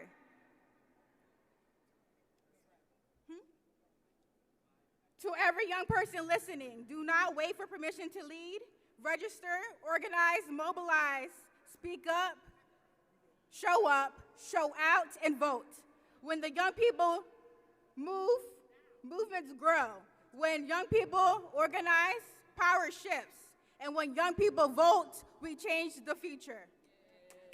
From Howard University to Prince George's County, and from our classrooms to campuses across the nation, we will continue fighting for every voice, every community, and every child coming behind us. We will defend the vote, and we will defend the future. Thank you.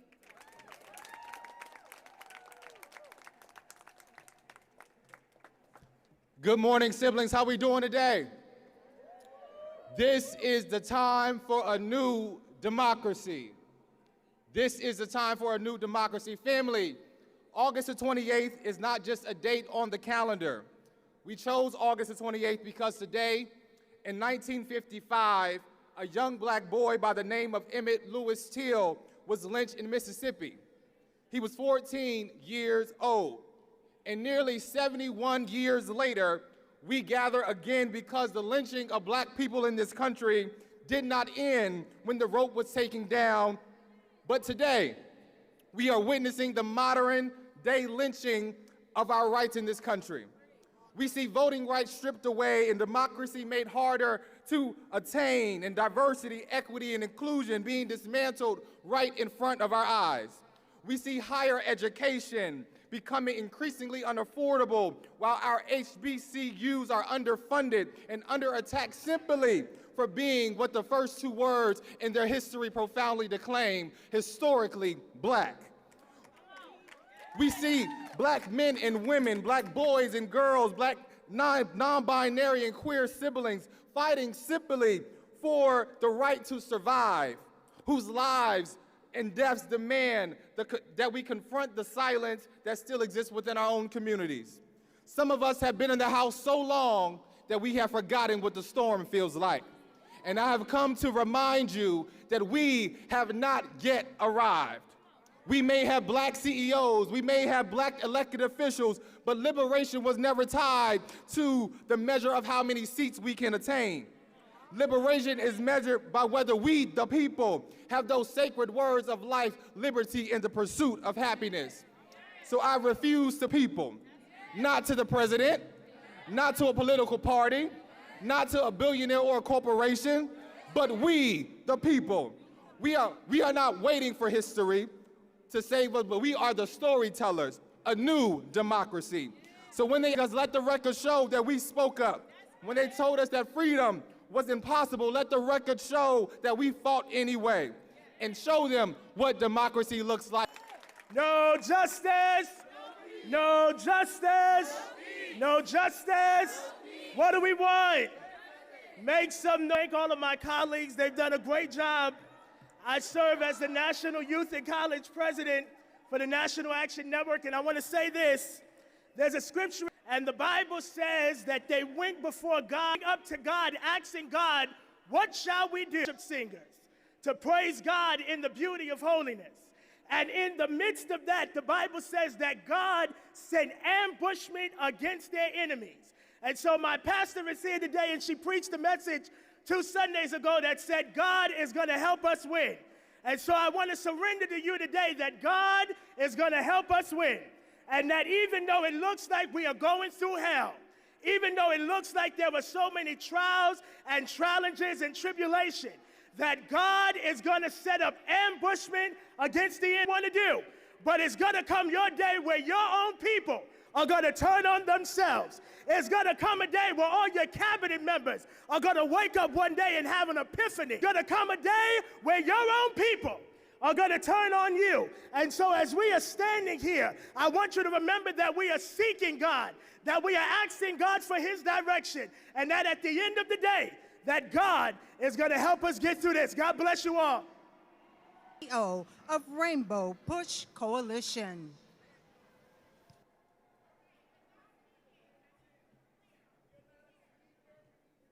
Thank you. 63 years ago, Reverend Dr. Martin Luther King Jr. stood on the very step below me to remind America that to be a at that march in 1963 from all walks of life, ordinary people came. They came not with overwhelming political power. That if my people, who are called by my name, would humble themselves and pray, seek my face, turn from their wicked covenant in their hearts, and with the faith that the dark past taught them, and with the hope that the present had brought them, that through their sacrifice, tomorrow's America would become better than the America we live in today.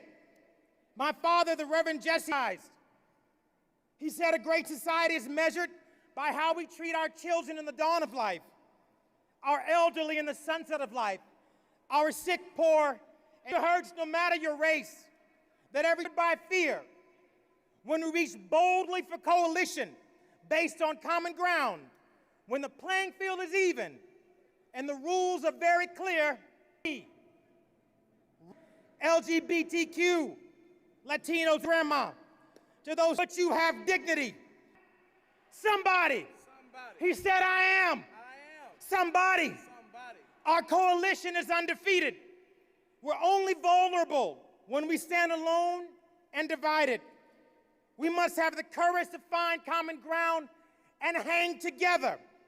Or we dismantle the legal health, education, wealth, home ownership. We won. Perhaps we celebrated too soon. Perhaps we celebrated too long. My generation was born on the sacrifice of others. But somehow as the years passed, we grew confused to think we actually hit a double. I love the music. I hate to learn that the price of liberty is eternal vigilance. But we're not going back 100 years. We'll build a new coalition, a new rainbow coalition.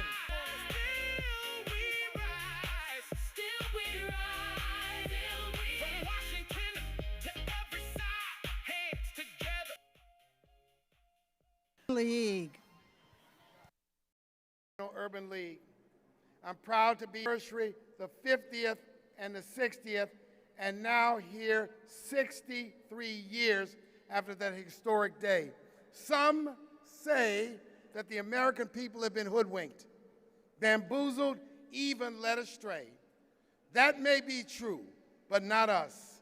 You cannot say America first while putting the American people last. You cannot say America first and put billionaires first. You cannot say America first and put bombs first. You cannot say America first while American children sit in underfunded schools, families ration medicine, veterans sleep on the streets, and working people can't afford a home. You cannot say America first while you drive 6 fairness and opportunity like diversity, equity, and inclusion. You cannot say America first while you suppress the vote and make it hard to share what that means. When we put people first, we put our children first. Every child given a chance to rise. When we put people first, it means our health care is first. Nobody going bankrupt because they got sick. When we put people first, it means put our homes first. Because in the richest nation on the earth, working people should be able to afford safe and affordable food, clean water, neighborhoods that are forgotten, the people, not the billionaires. How do we make them put us first? We must put us first. The same way people have always made this nation live up to its promise. On the bridge in Selma, when the powerful forgot who really holds the power, we use it, we strategize, we organize, and say, we'll vote this. And when we ask what the people did, ballot is our path to make America great. It's ever been. We must affirm today that we will never go back. It's time for a living wage bill. It's time for an affordable housing strategy. It's time to repeal and replace the big ugly bill. It's time to send the SAVE Act to the graveyard. It's time for us to stand up for a vote. We are here to defend the vote, and let us affirm that we will fight, and we will fight. Now welcome Melanie L. Campbell, President and CEO of the National Coalition on Black Civic Participation. Today, we gather to celebrate the 63rd anniversary of the March on Washington, calling for jobs and freedom. Today, we are here to defend the vote. So what does defend the vote mean? Defending the vote means voting rights for all. Repeat after me, voting rights for all. Means liberation. Say liberation. Defending the vote means public education for all. Defending the vote and inclusion for all. And lastly, I just stopped by to tell the racist white nationalists, we built this country. We will not be erased. We ain't going nowhere. God is on our side. Power of the ballot. Say it with me. Power of the ballot. Say it with the ballot. Power of the ballot. Power of the ballot. We will remember in November who was with us and who was against us. Power to the people. Now welcome the United States representative of the New York 9th Congressional District.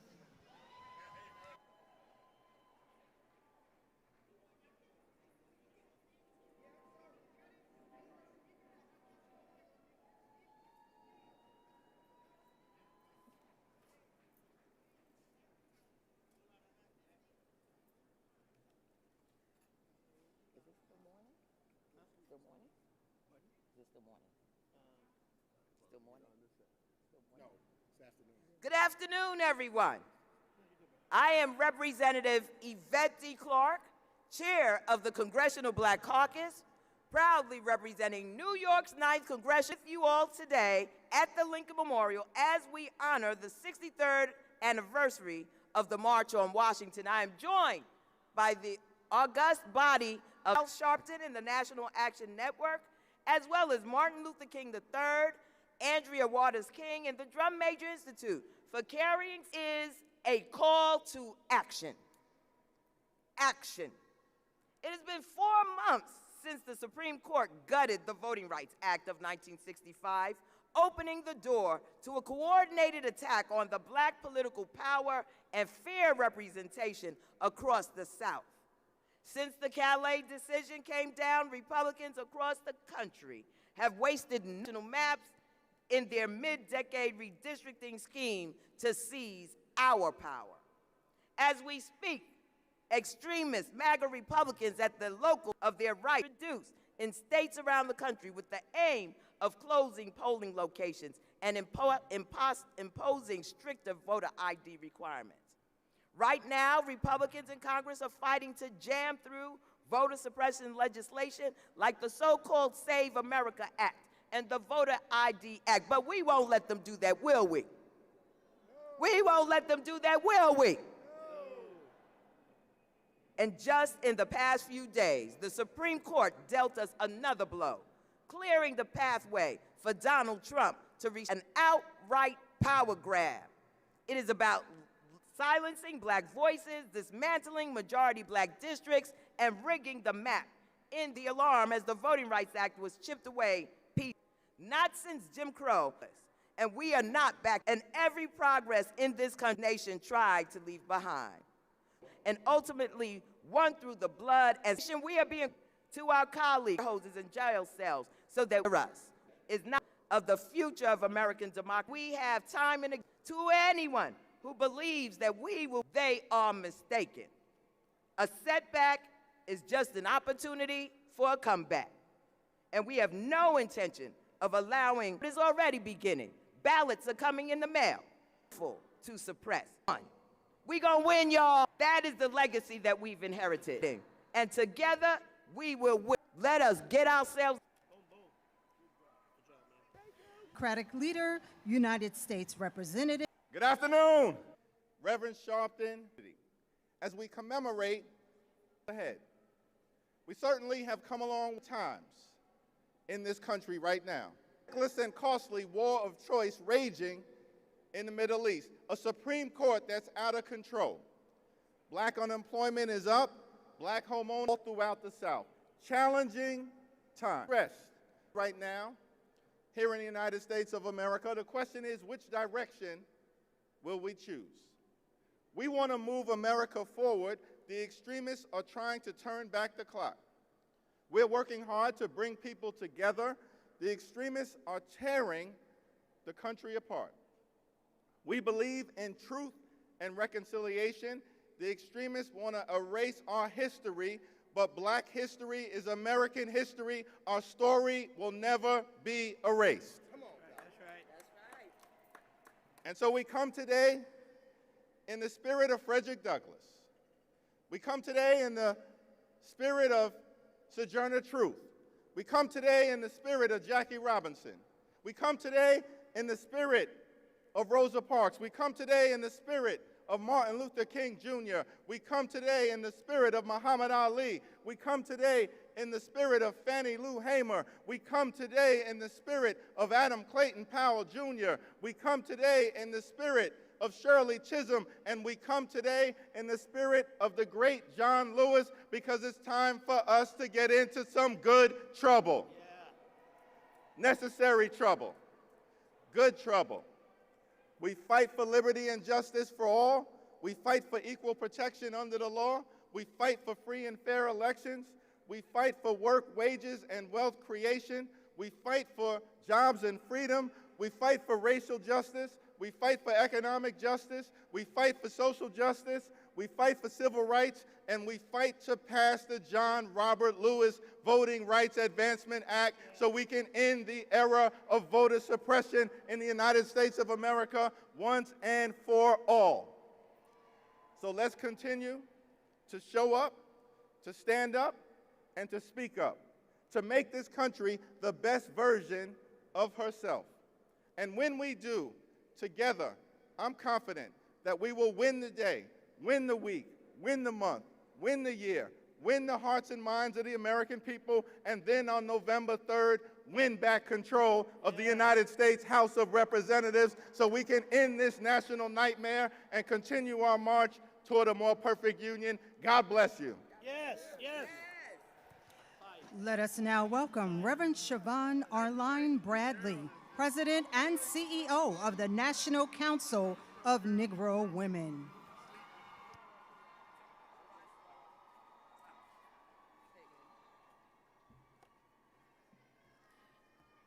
Good afternoon, D.C. I stand before you today as the proud president and CEO of the National Council of Negro Women, founded by none other than Dr. Mary McLeod Bethune.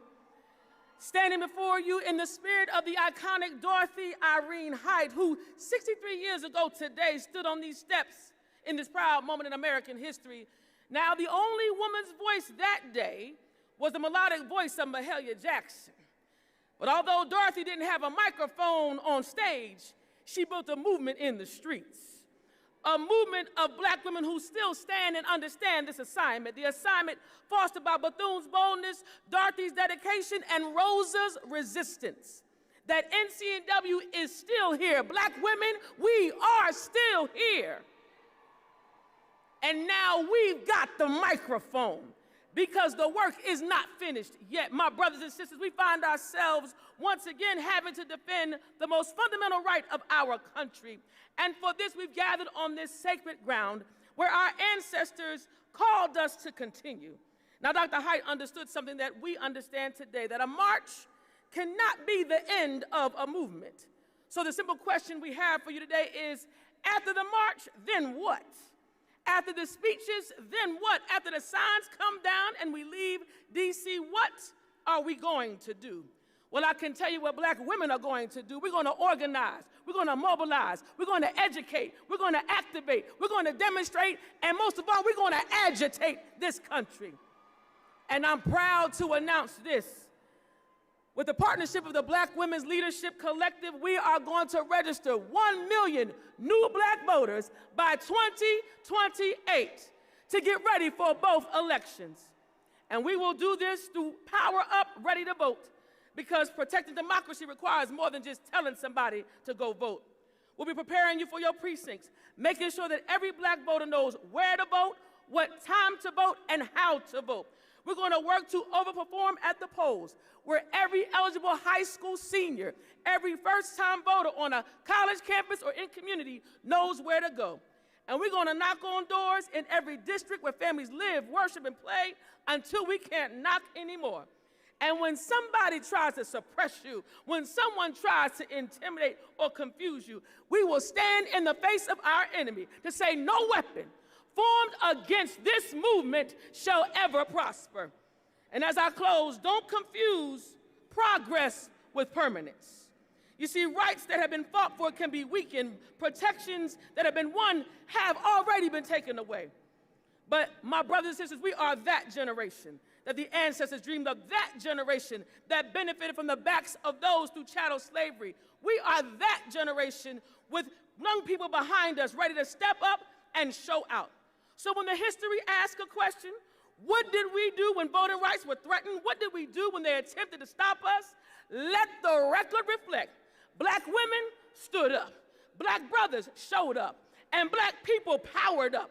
Now let the record reflect that we, the people, are standing one nation under God with liberty and justice for all. We've got justice on our side. But most importantly, my brothers and sisters, we've got God on our side. So when they pipe up, pipe back and tell them, we're ready to go to work.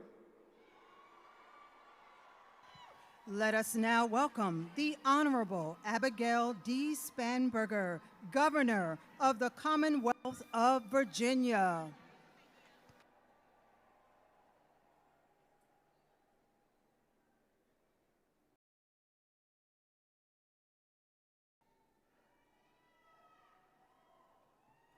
Good afternoon. I am Abigail Spanberger, and I am proud to serve as the 75th Governor of the Commonwealth of Virginia. I was sworn into office in January of this year, and about 6 months into my administration, we made a little news. You see, I had taken the action of restoring the voting rights of 66,000 Virginians. People who had previously been convicted of a felony, had served their time, returned home, and simply wanted the dignity of being able to fully participate in our democracy. The right to vote is about more than a ballot. It's about whether we believe that every person should have a voice in our democracy, and I do. It's about whether we believe our fellow citizens deserve the dignity of being heard, and I do. It's about whether we believe that we can create change when we unite our voices, and I do. And it's about whether we believe that our votes matter, and I know we all do. Right now, in 2026, Virginia is one of 3 states in this country that permanently strips voting rights from citizens with felony convictions. And one person alone has the authority to restore those rights: the governor. The governor has the sole discretion over whether the restoration process is transparent or done behind closed doors, whether it is easy to apply or deliberately complicated. The governor has the sole discretion over whether the voices of some Virginians can be heard at the ballot box. And my friends, make no mistake, that system, that process is a shameful relic of Virginia's Jim Crow past. In our democracy, our vote is how we make our voices heard. And the proof of that is in the fact that people have worked so hard throughout history to deny others the vote, to silence their voice. So let me tell you about Sam Harris, a Virginian I am proud to say now has the right to vote again.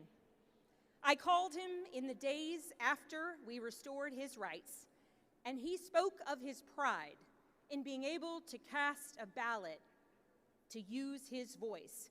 He spoke of the responsibility he feels to ensure his young daughter understands just how important voting is, and he spoke with reverence for his restored right to vote because it's, quote, something my ancestors died for. Because for as long as there have been people trying to silence others, there have been generations of Americans fighting for the rights of others. And that is true in Virginia. It was in Fredericksburg, Virginia, where the Freedom Riders made their very first stop on their way south. It was in Richmond, Virginia, the former capital of the Confederacy, that Dorothy Irene Height was born. She became an essential leader for civil rights, and 63 years ago, she stood on this platform as Dr. King delivered his dream for our country. And 26 years later, it was in counties across our Commonwealth that Virginians elected L. Douglas Wilder, the first Black governor in the United States of America. This history continues today because right now, in the oldest legislative body in the Western Hemisphere, Virginia has elected a record number of Black legislators. And we have elected a record number of women. Virginia has our first Black Speaker of the House, and in 2025, Virginians elected our first Black Attorney General. We elected the nation's first Muslim woman to statewide office as our lieutenant governor, and we elected our first woman governor. All of that happens because of voting, because of people using their voices at the ballot box. And despite all of the wonderful progress we have made, this struggle is not over. The work is not done. In just the last few years alone, the United States Supreme Court has dismantled so many of the protections provided by the Voting Rights Act. States across the country have used that opening to make it harder to vote, closing polling places, purging voter rolls, erecting new barriers where the old ones were supposed to have been torn down. And we have a president who continues to lie repeatedly, verifiably, shamelessly about the results of an election he lost. We have a president and a complicit Congress who have used those lies to justify efforts to undermine the basic machinery of American democracy and keep Americans from voting. And it is shameful because the people trying to stop their fellow Americans from voting in the same cynical project are trying to take away our health care, cut the SNAP benefits that feed hungry children, and pull dollars out of our kids' schools, all while trying to silence the voices of dissent that are most powerfully heard at the ballot box. To the Virginians here on the National Mall and to those watching at home, this November, we have the power to right a wrong in our Commonwealth. If you believe, as I do, that someone who has paid their debt to society and is working hard to create a new life deserves the dignity of having their right restored, vote yes on Virginia's constitutional amendment to ensure automatic restoration of voting rights into the future. Now, when I began speaking, I said that 6 months into my term, we had restored the rights of 66,000 eligible Virginians. Well, here is an update for you. As of 2 p.m. yesterday, my administration had restored the rights of 100,000 eligible Virginians.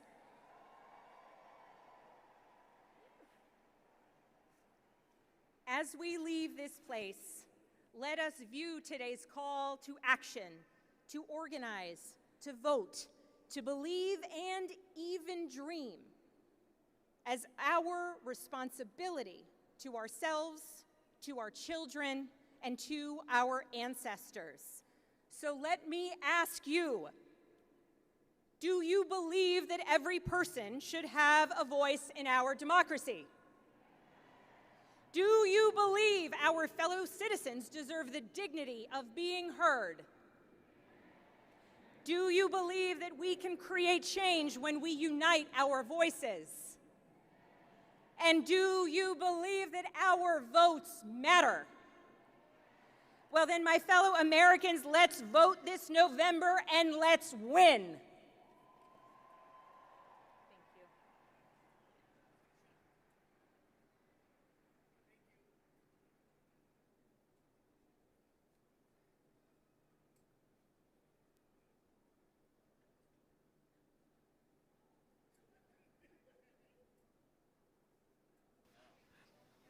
Ladies and gentlemen, please welcome Damon T. Hewitt, President and Executive Director of Lawyers Committee for Civil Rights Under Law.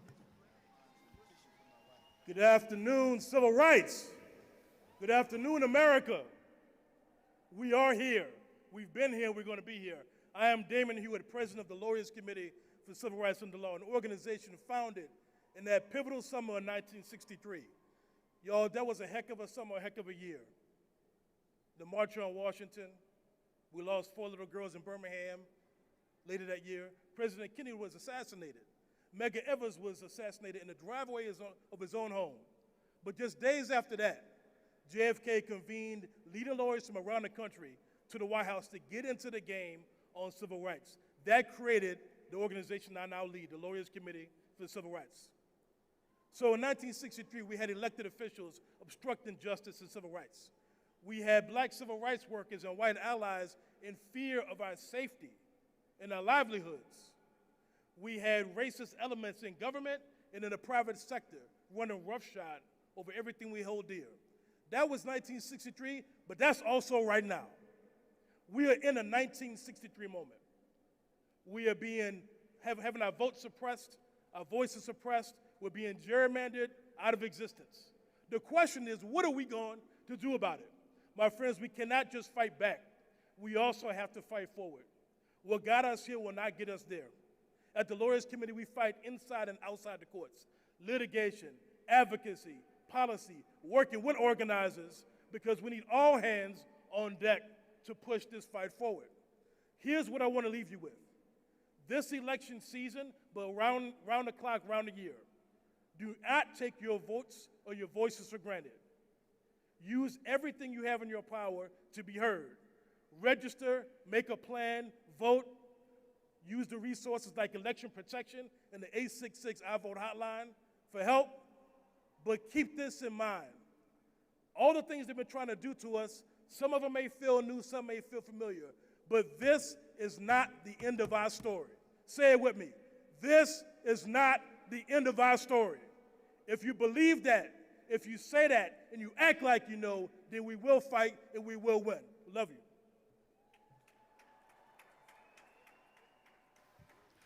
Let us now welcome Janae Nelson, President and Director Counsel of the Legal Defense Fund. Good afternoon. Thank you for being here. Thank you for staying in this heat. We are so glad to see you. I'm Janae Nelson, President and Director Counsel of the Legal Defense Fund. We have been fighting to build a multiracial democracy brick by brick for the past 86 years since we were founded by Thurgood Marshall.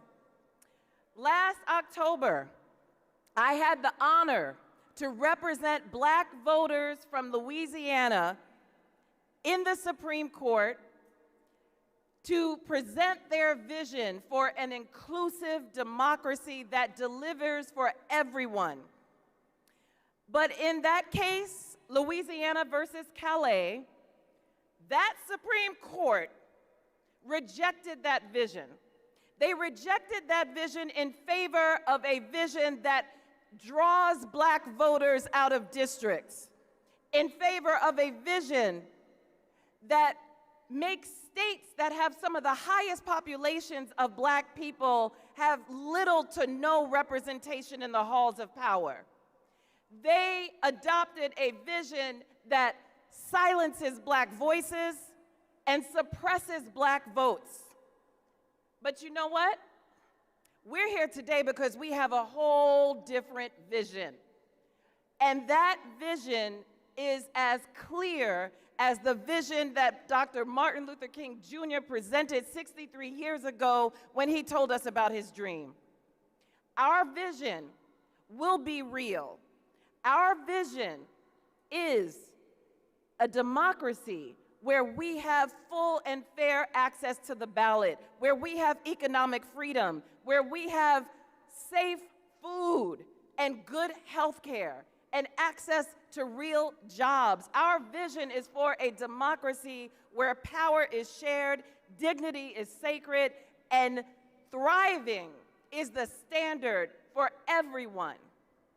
Let me tell you how we're going to make that vision real.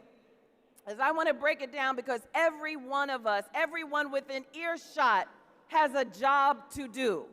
We need to get real. Register to vote, but don't just get registered. Don't just check your registration. By September 15th on National Voter Registration Day, you need to make sure 10 other unregistered people are registered and prepared to vote. Engage in your elections. Go to pollworker.org and become a poll worker for this election. Go to ldf.vote and sign up to be a poll monitor. We have to engage in our elections. Democracy is not a state. As John R. Lewis said, democracy is an act. Agitate. Agitate. Go to your city council meeting, your school board meeting, your budget meetings, and make your peaceful presence heard. We have to show up and show out if we want to save this democracy. And finally, the last part of making our vision real is to leave no power on the table. We're not just going to vote in the upcoming midterms. We are going to vote year-round. We are going to make sure that we get our votes out. Thurgood Marshall said that this is our democracy. Make it, protect it, pass it on. Thank you.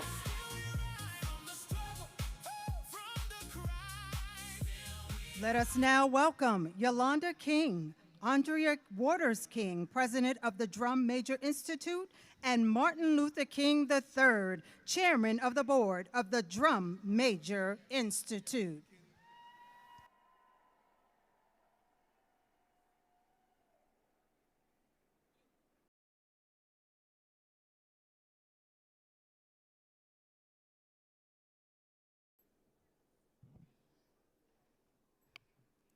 Good afternoon. 63 years ago, hundreds of thousands of people came to this place because they believed America would be better than America was.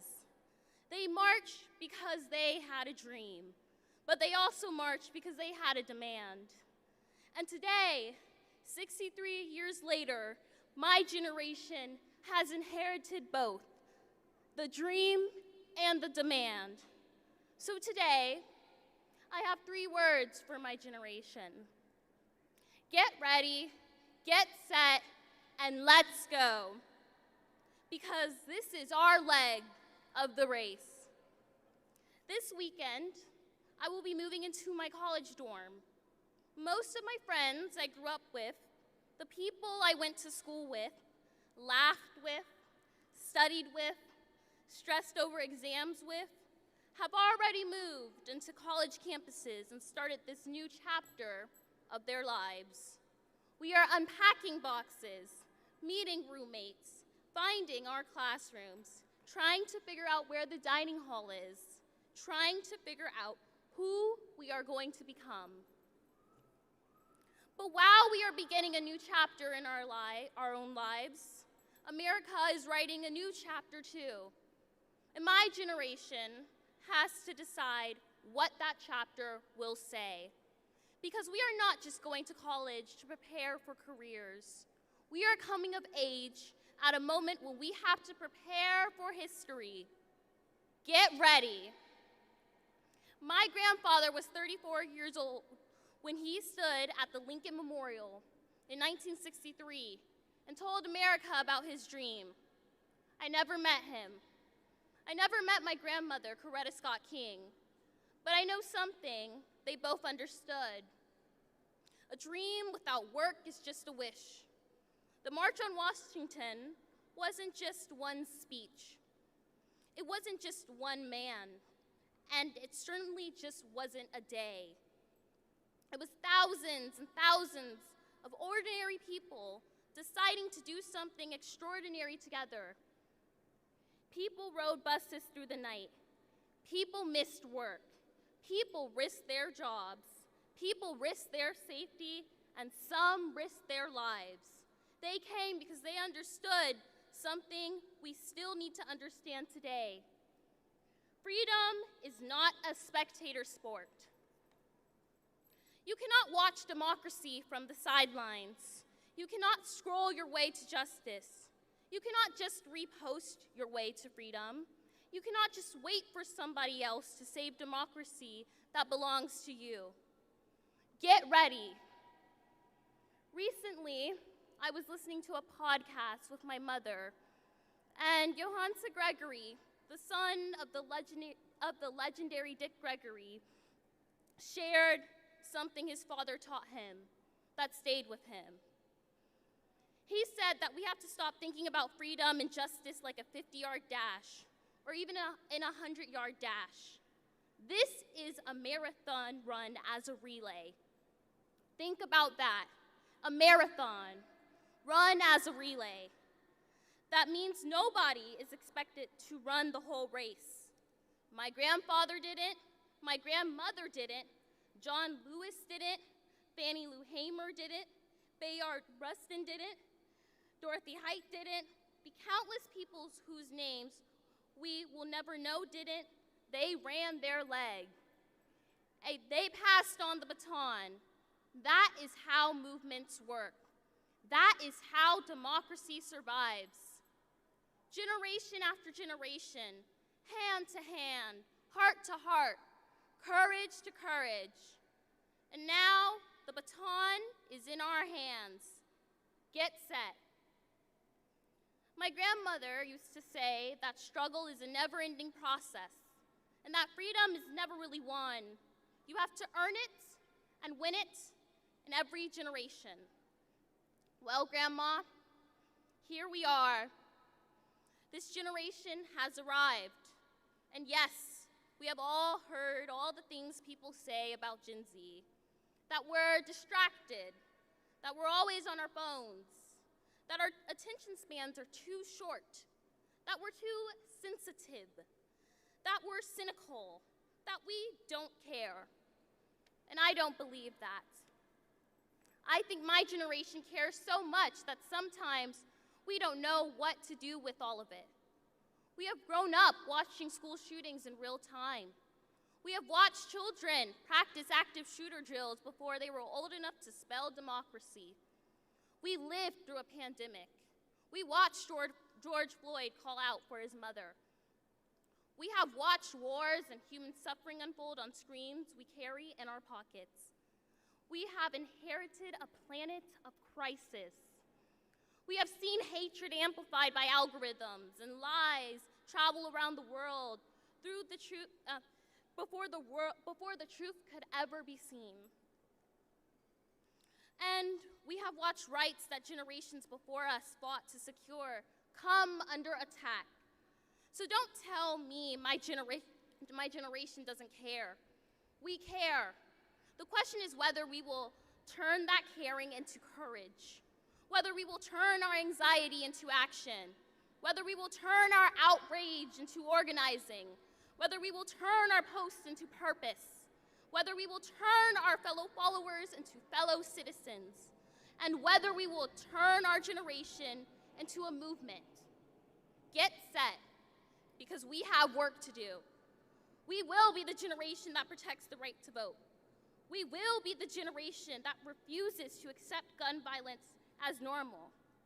We will be the generation that confronts racism, anti-Semitism, sexism, homophobia, xenophobia, Islamophobia, and every ideology that tries to convince us that some human beings matter more than others.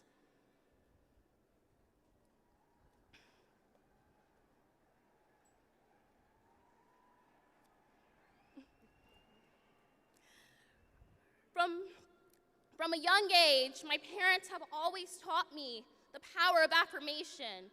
And so today I affirm that we will be the generation that fights poverty, not poor people. We will be the generation that chooses the planet over profit. We will be the generation that understands that democracy does not belong to solely Democrats nor Republicans, but rather democracy belongs to the people. And we will be the generation that chooses democracy over division, truth over propaganda, community over chaos, and love over hate.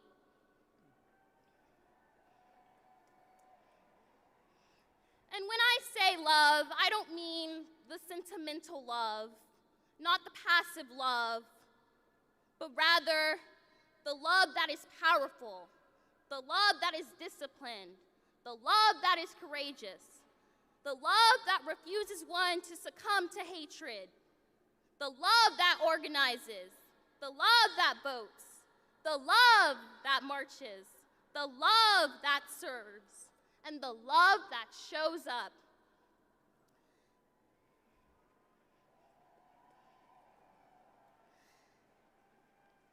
Because nonviolence was never about doing nothing. Nonviolence is about refusing to surrender your humanity while fighting with everything you have for justice. And so, let us go. Go register. Go vote. go organize, go volunteer, go serve, go build, go create, go disrupt injustice, go sit at tables where decisions are made. And when there isn't a seat for you, bring your own chair. And when there isn't a table, build one. And when somebody tells you that you're too young, remind them that young people have always changed the world. The students who sat at the lunch counters were young. The freedom riders were young. John Lewis was 23 years old when he spoke at the March on Washington. My grandfather was only 34. They didn't wait until someone told them they were old enough to lead. Neither will we.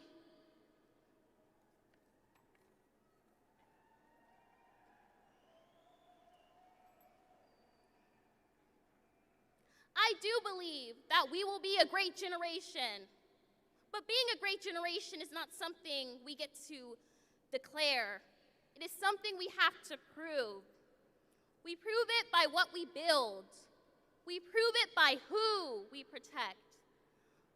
We prove it by whether we show up when someone else's rights are threatened. We prove it by refusing to confuse popularity with leadership. We prove it by understanding that justice is not something that we inherit. Justice is something we practice. 63 years ago, my grandfather told America, "I have a dream." Today, I want my generation to say something back.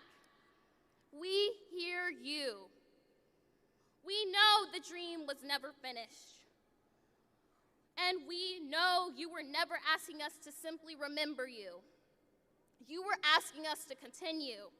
So we will. We will pick up the baton. We will restore the dream when voting rights are weakened. We will restore the dream when hatred tries to divide us. We will restore the dream when children are afraid to go to school. We will restore the dream when people are treated as less than human because of their race, religion, gender, immigration status, whom they love, how much money they have, or where they were born. We will restore the dream. And when somebody tells us the problems are too big, the divisions are too deep, the system is too broken, and our generation is too young, we will tell them, watch us.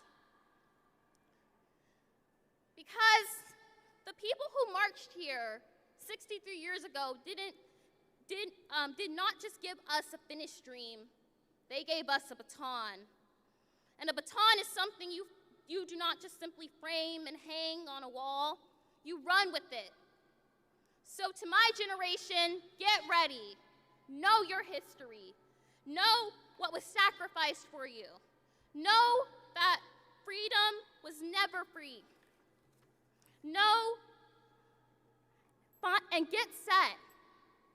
Find your purpose. Find your people. Find the place where your gifts meet the needs of the world. And then go. Run your leg. Run it with courage. Run it with joy. Run it with love. Run it for the people who came before you.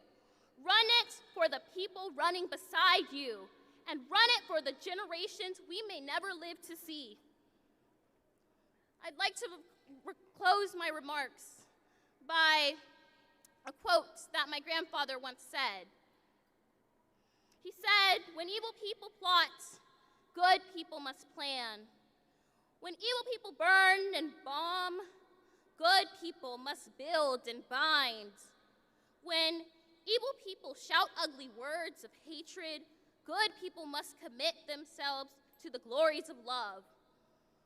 Where evil people would seek to perpetuate an unjust status quo, good people must seek to bring into being a real order of justice." And so, I'm here to remind you today that we will be a great generation. And let us not forget that one day, freedom will ring. May God bless you all.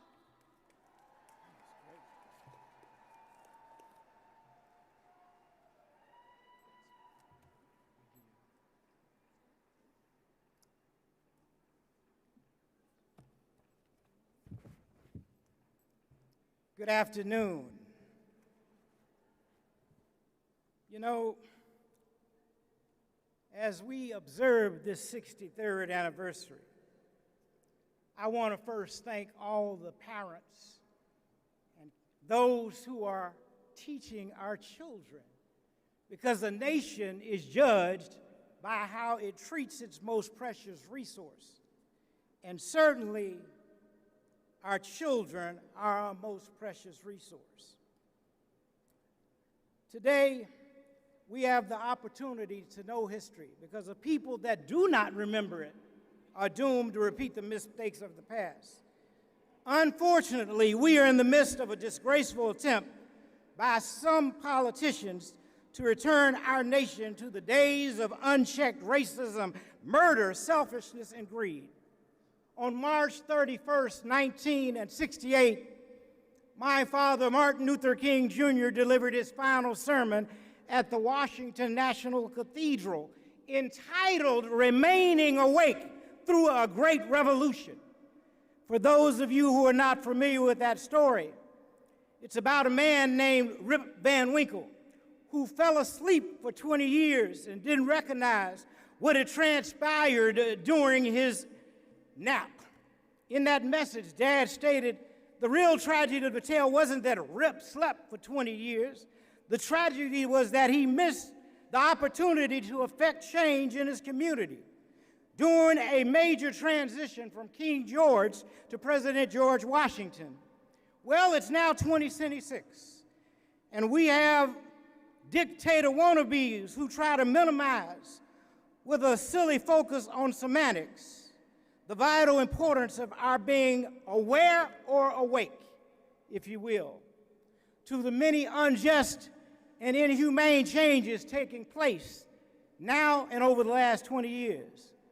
We thank God that our ancestors repeatedly woke up building this nation. They woke up with courage and faith to speak truth to power and get into the kind of good trouble that the late John Lewis talked about, that helped to open doors for the marginalized across the country, regardless of race, age, or gender. The fact that we still have to fight to maintain and renew voting rights in this country is beyond abysmal and a truly national disgrace. If some don't change their ways, it won't be long before we all experience the discomfort of the divine judgment that God has promised.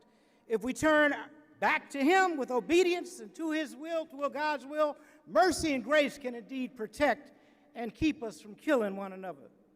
Three of the major transformations that Dad prophetically spoke about in 1968 are the same concerns we face today.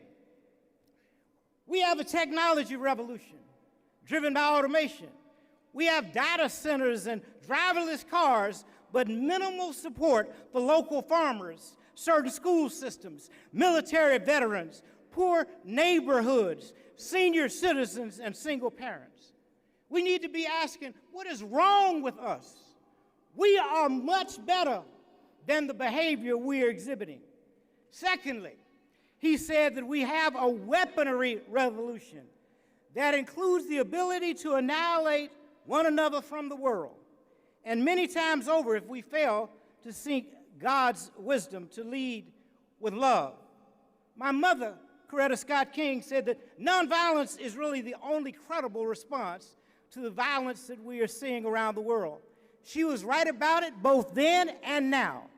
We cannot forget the occasions like May 4th of 1963, when the children in Kelly Ingram Park were marching down the streets of Birmingham, and Bull Connor said, turn on the hoses to the firemen, and the only thing that came out were drips of water. That was God's divine intervention. And when those children left, the fire hoses were restored, which was knocking people all over the ground. Nothing less than the power of God in answered prayer. The third comparison that Dad made in his sermon was that Rip Van Winkle slept through a nationwide freedom explosion. In 1863, President Abraham Lincoln was pressured into signing the Emancipation Proclamation. However, it took the great state of Texas over 2 years to enact that legislation and abide by the law. Therefore, it is imperative that we keep celebrating Juneteenth and teaching our rich pre- and post-slavery history worldwide. Our challenge is that no matter how hard some may try to reverse the political process, we must remain diligent and politically involved on a variety of levels. Voting is our reasonable service and appreciation for the sacrifice of community and political servant leaders. Regardless of our party affiliation, we must vote for those with strong moral character and leadership ability. You see, it only takes Dad showed us and Mom a few good human beings to bring about change. All of the marches and demonstrations were not massive like the March on Washington in 1963. It was just a few dedicated foot soldiers and men and women who marched and put their lives on the line so that we would have some of the rights we have today, although it feels like the clock is being turned back. In this age of unlimited communications, imagine if we put down the phone for just a minute and politely go out and talk to our neighbors without getting all up in the business. We need to look out for one another in the way our grandparents used to do back in the day. Too many of us have been and are being murdered or going missing in broad daylight. And it's not just in the South, by the way. Now is the time to urgently employ godly wisdom, situational awareness, and common sense while trusting our Creator to speak to our hearts. This is the season to reject the spirit of anxiety and fear by personally becoming and teaching our children to daily become engaged. There were three major revolutions taking place in 1968, and there were three challenges that Dad espoused during that sermon. The first was the need to adopt a worldview. As much as some of us are caught up in materialism, classism, feeling perhaps a little bit too special because we live in gated communities, it's always a mistake to forget that, but for the grace of God, there go I.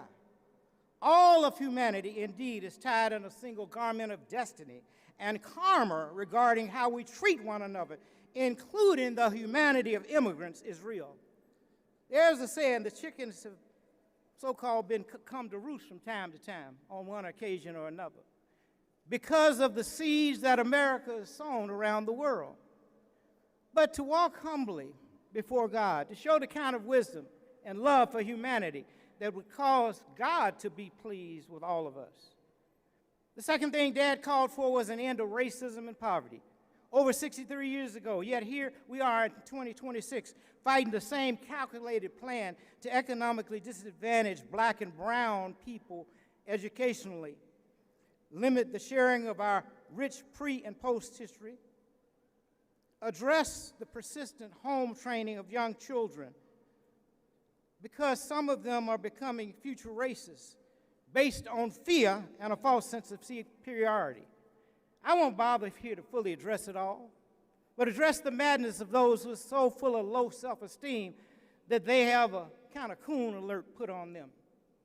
The final challenge that Dad put forth in the sermon is the need for us to reject inevitability. The future may not look bright at this particular moment, but we don't have to worry if we have a personal relationship with God.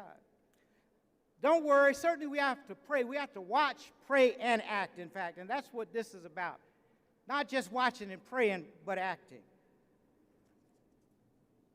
So, human progress, Dad said, does not roll in on the wheels of inevitability.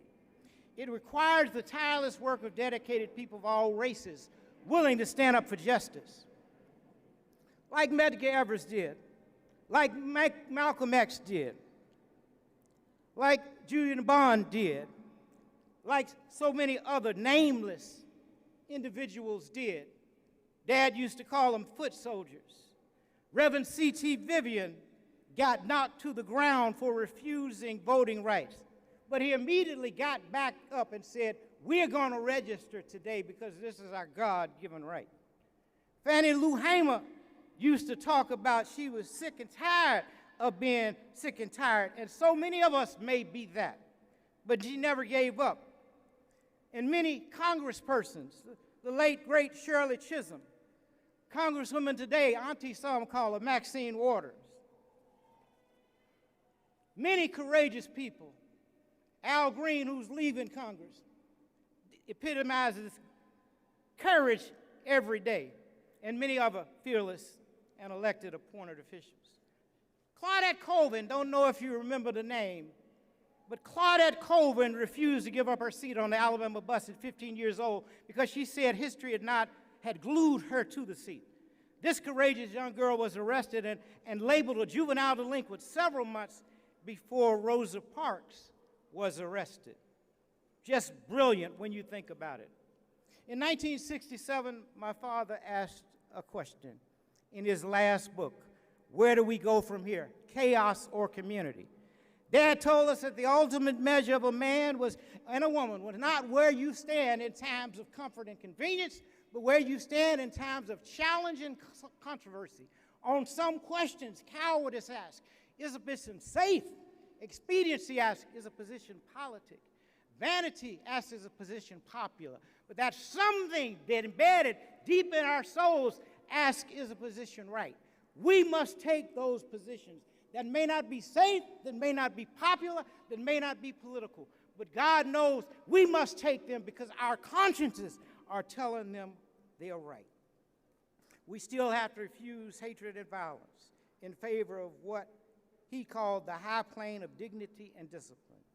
We must meet potential physical violence with the more powerful spiritual force.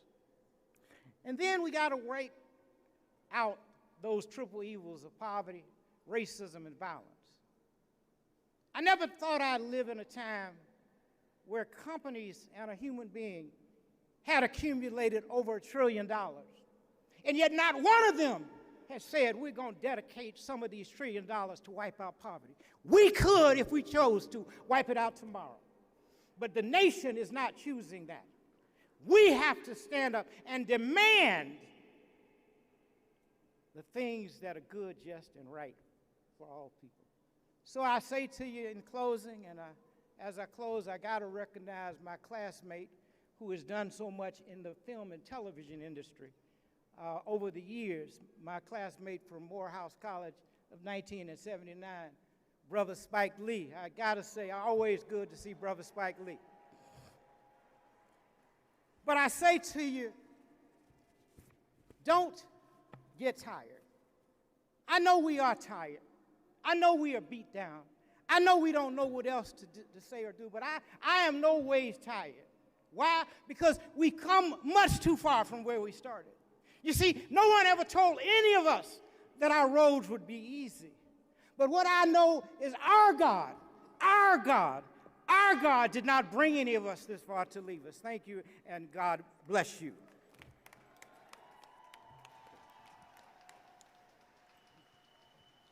Let us now welcome the president and founder of National Action Network, the Reverend Dr. Al Sharpton.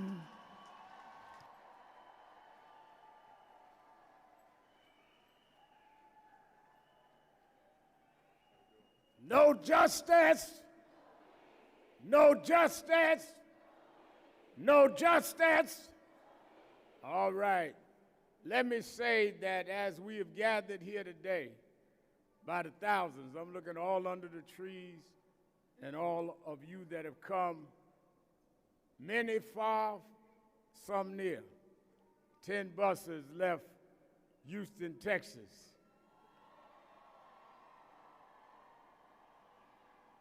Many from other states. I don't want to get in a roll call. But we come 63 years later because it is clear to us that in 63, when they came to this spot, they came because there was segregation. They came because there was denial of human equality. They came because we could not vote. because they gathered nationally in '63. We went back to the South. We went back in the northern areas, and we organized. And what we must do today with all the thousands that is here, go back, and we're going on a tour together to organize. We must turn this country upside down with those elected officials that are taking for us the right to vote. The Kaler decision by the Supreme Court shot a bullet in the heart of voting rights. But they don't understand we're not going back. We will not let them turn back the hand of time. They can turn back the clock, but they can't turn back time. And if we go and organize and go home like they did August 28, 1963, and organize, we can put a handicap on the most biased, bigoted presidency that we've seen in a long time. Let me be clear. 3 things we march for today. Voting rights, which has been stripped. Affordable health care, which has expired. And we fight for diversity, equity, and inclusion, where we must be considered at the workplace and at the executive hall and in government agencies. So I encourage you to stay online with us so we can lay out where we're going and how we're going. We're going to march to the Martin Luther King Memorial, but I've invited some special guests that's going to speak to us, and then we're going to march. Let me say that if there are those that are of another persuasion watching, don't pervert the dream, because after you dream, you wake up. And you confuse those of us that have dreamed the dream with being woke. We're woke with the dream. Don't apologize for being woke. Apologize for dreaming and staying in the bed. Apologize for dreaming and laying there acting like you are all of that. We are woke because we woke up with a dream in mind, and we're in Washington, D.C. to proclaim the dream is still alive. Lastly, someone said to me, Reverend Al, y'all are going to have it at Lincoln Memorial? I said, yes, we're going to have it where Dr. King and others stood. They said, but they are changing and they're doing things to the reflection pool. I said, well, that to me is equal to what is happening in the White House. They're trying to find something wrong with our reflections. They don't want us to reflect. That's why they're taking black history out of schools. They don't want us to reflect. That's why they're taking our names and pictures down at the Pentagon. They don't want us to reflect, because they don't want us to see that despite slavery and economic exploitation and segregation, we rose and became president of the United States. They don't want us to reflect. Ain't nothing wrong with that pool. You got the wrong people working on the pool. And we got the wrong people working on reflections. We reflect today freedom fighters. We reflect today color barriers. We reflect today at the reflection pool that we didn't win a bid. We won a mission, and we're going to stand up and not fight back.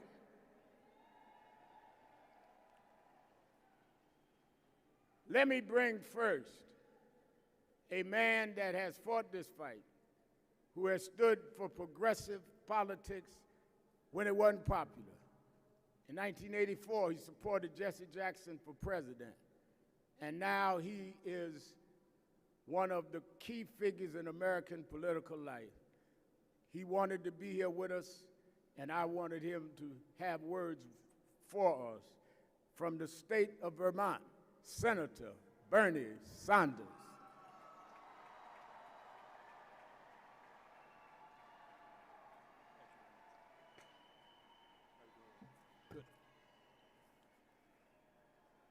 Let me thank Reverend Sharpton and the National Action Network for organizing this event, for allowing me to say a few words to you. And let me thank all of you for being here in this very dangerous moment in American history.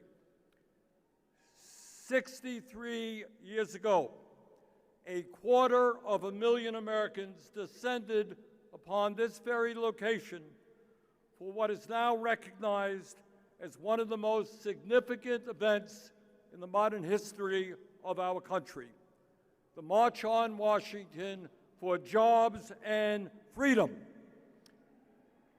As a young man, young college student at that time, I had the fortune to get on a bus from the University of Chicago to attend that event and experience a day that I have never forgotten and which has had a lasting impact on my life. And when we think back upon that extraordinary day, it is important that we remember not only Dr. King's unforgettable "I Have a Dream" speech, but we also remember the context in which that speech took place. We must never forget the extraordinary courage of the people who marched, who organized, who went to jail, who faced dogs and fire hoses, who risked their lives and in far too many cases gave their lives to secure a more just and equitable America. Because of that movement, segregation was dismantled. The Civil Rights Act was passed. The Voting Rights Act was passed. The Fair Housing Act was passed. Millions of Americans gained rights and freedoms that had been denied to them solely because of the color of their skin. Tragically, that dream of a more just and equitable society has never been under greater threat than it is right now.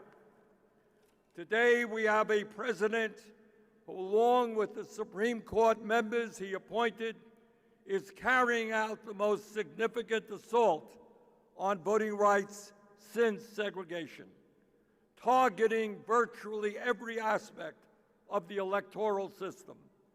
He is seeking to purge voter rolls and obtain sensitive voter data, restrict mail-in votes and early voting, redraw congressional districts for partisan advantage, and deploy federal agents around polling places.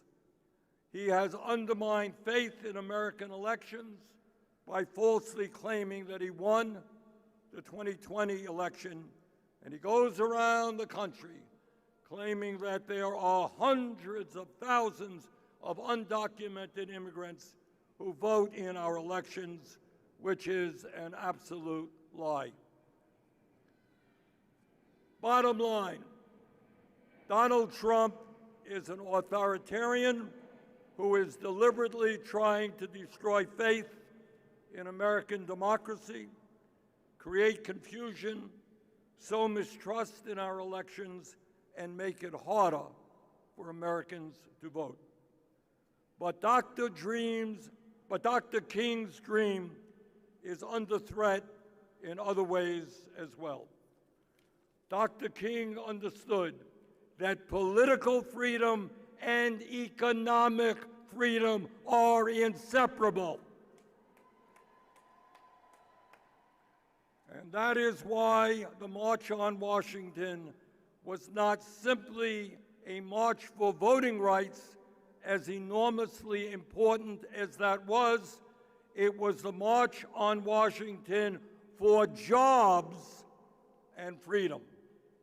As Dr. King, a strong ally of the trade union movement, famously said, quote, "What good is having the right to sit at a lunch counter if you can't afford to buy a hamburger?" And let us never, ever forget, Dr. King was assassinated in 1968 while he was in Memphis, Tennessee, standing with exploited sanitation workers who were attempting to organize a union. Let us be clear. It's not only voting rights that are under assault today. That part of Dr. King's dream, the dream of genuine economic freedom, is also under unprecedented attack. Today, we have more income and wealth inequality than at any moment in American history. Today, 60% of our people live paycheck to paycheck, struggling to afford groceries, health care, housing, education, and the very basic necessities of life. And while this economic crisis impacts all of our people, all races, creeds, and people in every corner of our country, it continues to disproportionately affect the Black community. Black Americans continue to face higher rates of poverty, shorter life expectancy, lower rates of home ownership, greater exposure to environmental hazards, and enormous disparities in access to capital and economic opportunities. Trump's devastating cuts to health care, education, Head Start, and other programs have only made a very bad situation even worse.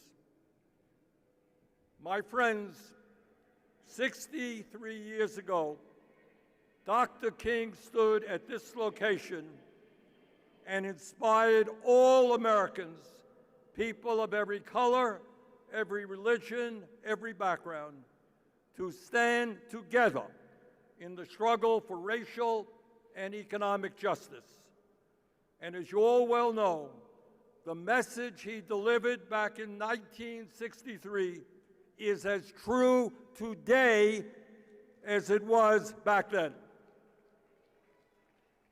Yes, Black and white, Latino and Asian, people of all races, religions, and backgrounds must come together now in the fight for justice. We must never accept an economy in which so few have so much while so many have so little. An economy in where one man now owns more wealth than the bottom 50% of American households. Billionaires must start paying their fair share of taxes. We must never accept a corrupt campaign finance system which allows wealthy campaign contributors to undermine our democracy and buy elections. We must get rid of that disastrous Supreme Court decision, Citizens United. We must get super PACs out of the political process. We must move to public funding of elections. Brothers and sisters, we must never accept a system in which millions of workers continue to earn starvation wages and are denied the right to join unions. We must raise the minimum wage to a living wage at least $20 an hour.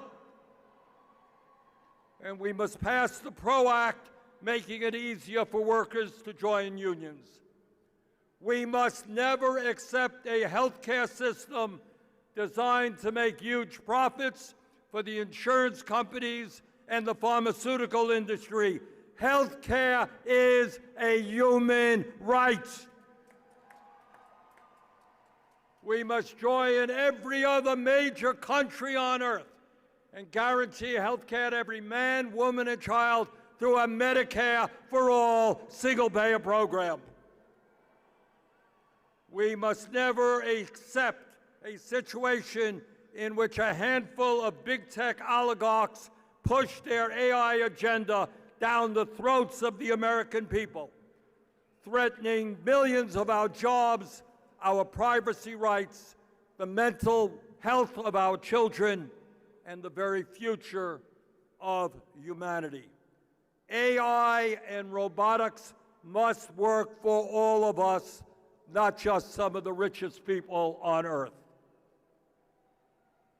We must never accept a situation in which a handful of fossil fuel executives are putting the very future of the planet at stake for their own short-term profits.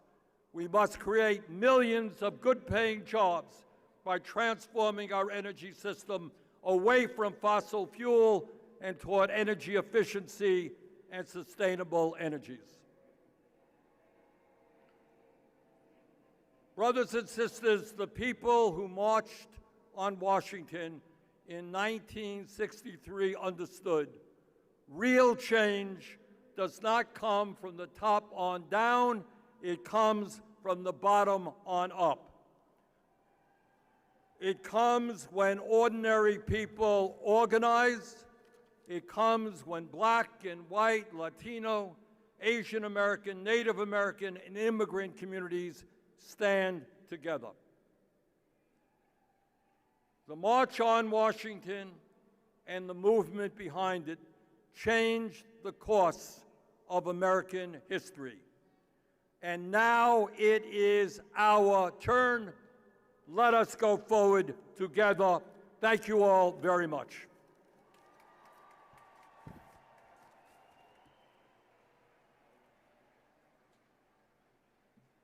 Now let me bring to the stage a sister beloved who has stood up on these issues. She's shown up where she was needed and spoke out on what needed to be said, whether it was at the Neely funeral in Harlem, whether it was remembering Miss Colvin, who many forgot, that was the first to be arrested for sitting in the front of a bus, as Martin said. She was there, and she has openly been there for all of the issues we're concerned about. May I bring to you, I know people. I was Shirley Chisholm's youth director at 17, and she had the same fire and vigor in this young sister beloved of mine, Congresswoman from New York City, Congresswoman Alexandria Ocasio-Cortez.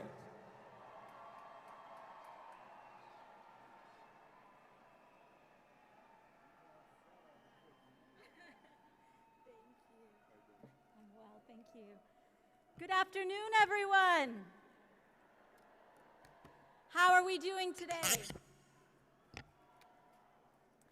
My name is Alexandria Ocasio-Cortez, and I am so honored to be here today. 63 years ago, hundreds of thousands of Americans gathered right here and changed the course of our nation's history. But what made that day possible began long before anyone arrived in Washington. Before postal workers, professors, domestics, and organizers gathered here, they started to build something together at home. Before a movement changed the law, it organized to build power. And before America could realize a new vision of freedom, the people had to first imagine it and refuse to let it go. That took a particular kind of prophetic genius, the moral clarity to know what we, the people, deserve, the vision to see what America can become, and the strategy to bring it all together. That prophetic genius was everywhere in the movement that built this march. Bayard Rustin, Ella Baker, Dr. Martin Luther King Jr., Dorothy Height, and one of my personal heroes, A. Philip Randolph. You see, A. Philip Randolph understood something radical, that black freedom, civil freedom, and all of our full freedom requires economic freedom. Because if we cannot exercise our most basic rights, a shelter to grow a family in, food to sustain our lives, and an education with which to flourish, then it is no freedom at all. It is tyranny. Randolph taught that racial injustice wasn't only enforced through civil segregation. It was enforced through an economy that depended on black labor while denying black workers their fair share. Randolph organized the Brotherhood of Sleeping Car Porters against one of the most powerful corporations in the United States. And by 1963, Randolph and so many others had brought hundreds of thousands of people to Washington to demand that America finally deliver on its promise of freedom. He put it plainly, freedom is never granted, it is won. Justice is never given, it is exacted. Brothers and sisters, these drum majors for justice, just as you all and countless others today, were not handed a movement. They have always had to build one. And when they came here 63 years ago, they came with demands. They demanded the right to vote, an end to segregation, and fair housing. They demanded a federal jobs program, a higher minimum wage, and an end to discrimination in employment. Because together, those words carried a profound idea, the March on Washington for Jobs and Freedom, that freedom is both political and economic. And that movement changed what was possible in this country. We got the Civil Rights Act and the Voting Rights Act. And that is what paved the way for Head Start, Medicare, Medicaid, and food assistance. Because the civil rights movement is the foundation for a great society, a new era of social and economic progress. That was an extraordinary achievement, and we are living in the legacy of it today. But their vision went further than their victories. Because America may have agreed to open the lunch counter, but it never committed to us affording the meal. And that is our work today, as we defend the foundation that our foremothers and our forefathers built. You see, they gave us a piece of the freedom, but 63 years later, we are still fighting to afford it. America is wealthier today than it has ever been, and yet millions of Americans work every day to struggle to afford the basics. This is not simply an economic failure. It is a moral and structural one, and we must refuse to accept it. So let's be clear about the country that we are fighting for. We, the people, demand full, protected, and restored voting rights in the United States of America. We, the people, know that means we must respond to the arsonists redistricting the South with an organizing, legislative, and civil strategy of our own to dismantle their injustice and liberate the potential of our full civil liberties in all 50 states of the United States of America. We, the people, demand guaranteed health care for every American as a right and not a privilege. We, the people of the United States of America, demand that one job with no need for overtime should be enough for our most basic needs, which also include rest. And we must recognize that can only happen in an economy where Black women are not the first to be pushed out and the last to be brought back in. There is nothing new about these demands. They belong to the same fight and the same heritage that many gathered here 63 years ago. And we are not alone. Just as it was then, our ability to win depends on our ability to vote. Republicans know this. That is why the Supreme Court's decision to weaken the Voting Rights Act matters so much, because they know that when Black Americans exercise their full political power, we unlock progress for all of America. And that is what they are trying to hold back. But there is a tide rising in this country, brothers and sisters. They can put obstacles in our path, but they cannot turn us back around. And this November, the first of many tides is coming to respond to every right they are trying to take. And it is coming to fulfill the promise that hundreds of thousands of heroes carried to these grounds 6 decades ago. It is now our turn to summon that collective genius, to look beyond the limits of this one moment and to see further, to demand more, and to organize toward the future we know is possible. The tide is coming, and this time we intend to win it all. Thank you very much, and I'll see you out in the streets.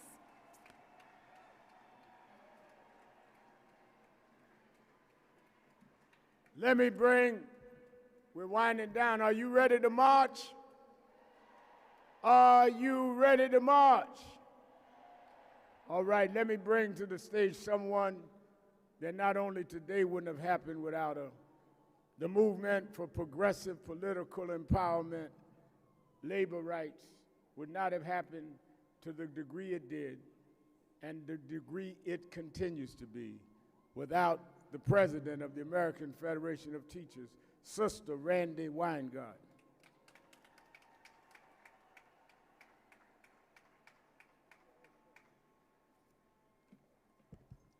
May I thank you, Reverend.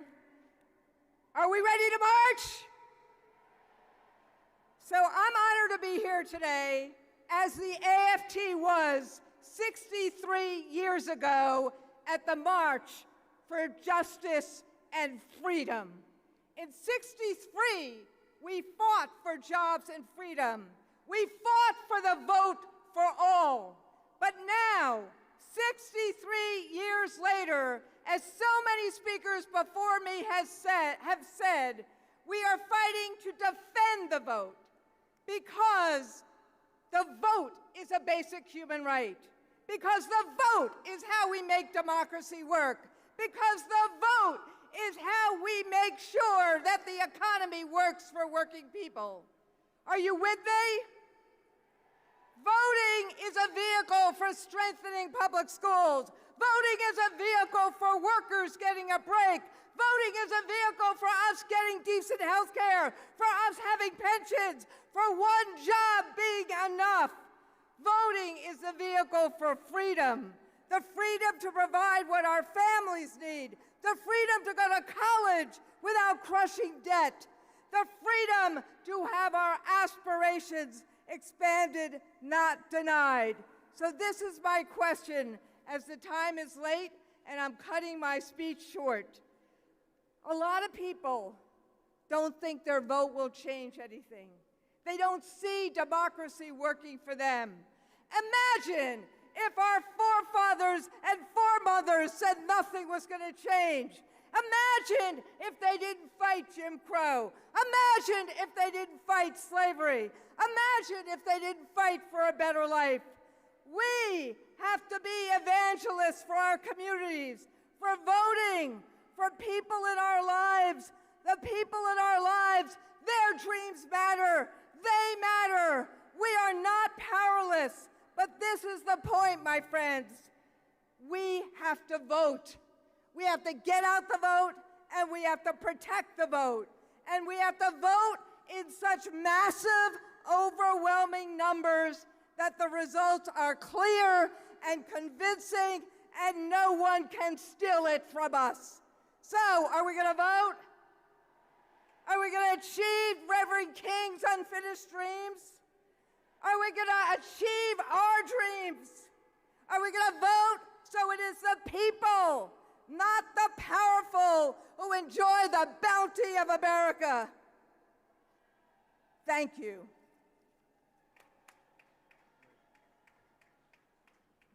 Let us hear the Attorney General of Black America, Attorney Ben Crump.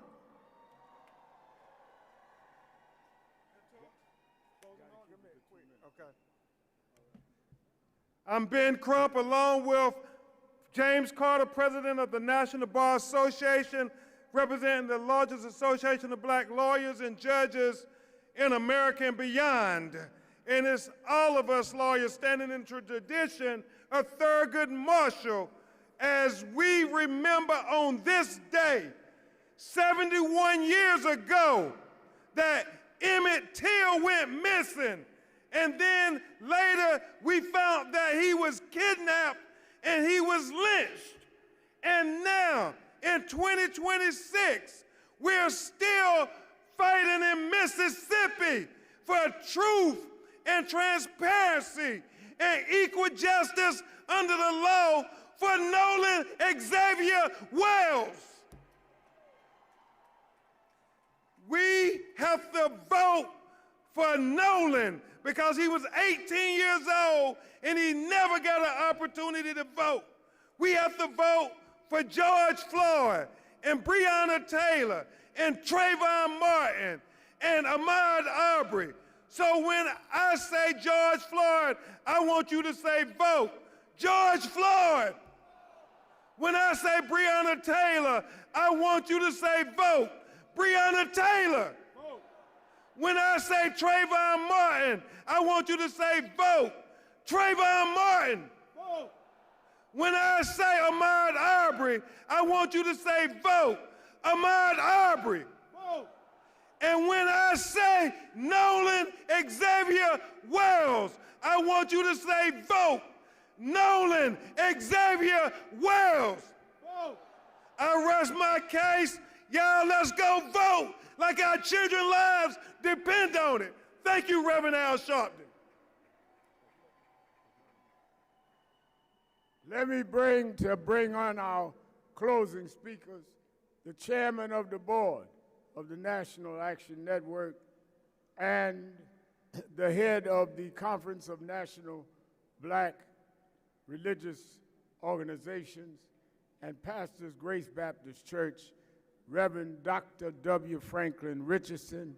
He'll be joined by the co-chair, attorney who has been a fighting activist and policy expert all of her life. They will bring on the last four speakers, and we will begin lining up and marching. Dr. W. Franklin Richardson and attorney Jennifer Jones Austin.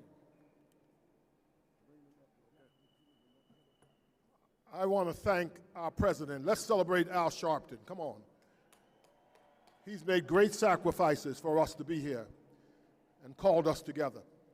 Let me say to you that we are thankful for the support that you've given on behalf of the National Action Board and the various chapters across America. I want to present to you at this time the Honorable Camille Joseph, who is the National Action Board member and also a part of the corporate leadership that joins us. Ms. Joseph. Thank you so much, and good afternoon, everyone. I am a proud board member of the National Action Network, proud to be here, and I'll make this very quick because I know we're all ready to march. This week, I had the honor of visiting my great-grandmother's farm. My great-grandmother was a single woman who raised over 10 children. She understood the power of having land, but she instills in all of us the power of understanding your rights, economic opportunity, and bolstering health care. And now, 63 years later, her daughter's on stage at the very march she watched from her living room, thinking through what our country would look like. There's a lot of work to be done, a lot of things still yet ahead of us. But one thing I know, when my great-grandmother looked at the screen, she felt inspired by the Dr. Martin Luther King Jr., the same way I'm inspired by the work of the Reverend Al Sharpton and the National Action Network. I am proud that in our generation we can look to such keen leadership to think through the needs that we have as a community, and that the work continues in the spirit and the vision of Dr. Martin Luther King, his family. I am eternally grateful to represent the board and be part of such a powerful organization. Thank you. I'm calling now for the last two speakers. Please give us your attention. Honorable Mark Tiano, who is the United States Representative of the California 39th Congressional District, and Ken Martin, Chairman of the Democratic National Committee. They will follow each other as they come now. Good afternoon, good troublemakers. Good afternoon. I'm Mark Tiano. I'm chair of the Congressional Equality Caucus and first vice chair of the Congressional Asian Pacific American Caucus. We're not here simply to remember history. We're here because the work that began 63 years ago is unfinished. We're here because the battles we thought that had long been settled have resurfaced. Birthright citizenship is under attack. Americans feel the need to carry a passport to prove they belong. Fascists are using their power to intimidate Americans into silence. And these are not echoes of some distant past. They are the reality of this moment. And this moment is an awakening that norms will not protect us. Every generation must take up the work of renewing and perfecting the idea of America so that America lives up to its promise. There are those that would have us believe America is about blood and soil, replacing America's founding principles with a narrow definition of who belongs and who does not. That being American is about how many generations your family has lived here, where your parents were born, and what you look like. But that is not the America generations of people have struggled, marched, bled, and died for. And what is the idea of America? The idea of America is that all of us are created equal, that government derives its power from the people, that every person deserves liberty and justice, and that being an American is not determined by your race, your religion, or where your parents came from, or who you love. The work of renewing and perfecting the idea of America does not happen on its own. People had to fight for it. John Lewis fought for that idea. At 23 years old, he stood right here in 1963 and demanded that America live up to its promise. 2 years later on the Edmund Pettus Bridge, police beat him for demanding the right to vote. He knew what awaited him on the other side of that bridge, yet he crossed it anyway because America was worth fighting for. Wong Kim Ark fought for the very same idea. Born in San Francisco to immigrant parents, he challenged the government when it tried to deny him entry into his own country. In 1898, he took his fight to the Supreme Court and won. If you are born here, you are an American, period. More than a century later, we're fighting that battle again because America is worth fighting for. My own family fought for that idea, and during World War II, my great-uncle Monso served in the 442nd Regimental Combat Team, fighting and bleeding alongside other segregated units like the Buffalo Soldiers and Tuskegee Airmen. He fought for the United States while my parents and grandparents were among the 120,000 Japanese Americans incarcerated by their own government. Think about that contradiction. A country that questioned their loyalty and took away their freedom, and still Japanese American soldiers fought and died for an America that had not yet lived up to its promise. The motto of the 442nd was simple: go for broke. Say it with me, go for broke. Risk everything, give everything, and they did. Today, we are being called for our own go for broke moment to fight for the character of our country. Let's all go for broke, let's march, and let's bring America back on track. The National Park Service has been very helpful, and we've got to close this meeting. Therefore, I'm calling us for 1 minute a person. And we're going to ask the Democratic President, Chairman, to come, and followed by one other. Thank you, everybody. Thank you to Reverend Sharpton and to Martin Luther King III for your leadership. It is an honor to stand with all of you in this hallowed ground today, 63 years to the day since Dr. Martin Luther King summoned America to live up to its highest ideals. Why does I Have a Dream still stir our hearts 63 years later? Because it wasn't simply a dream. It was a challenge, a demand, a call to action. Dr. King reminded us that America is not a finished product. America is a promise every generation is called upon to redeem.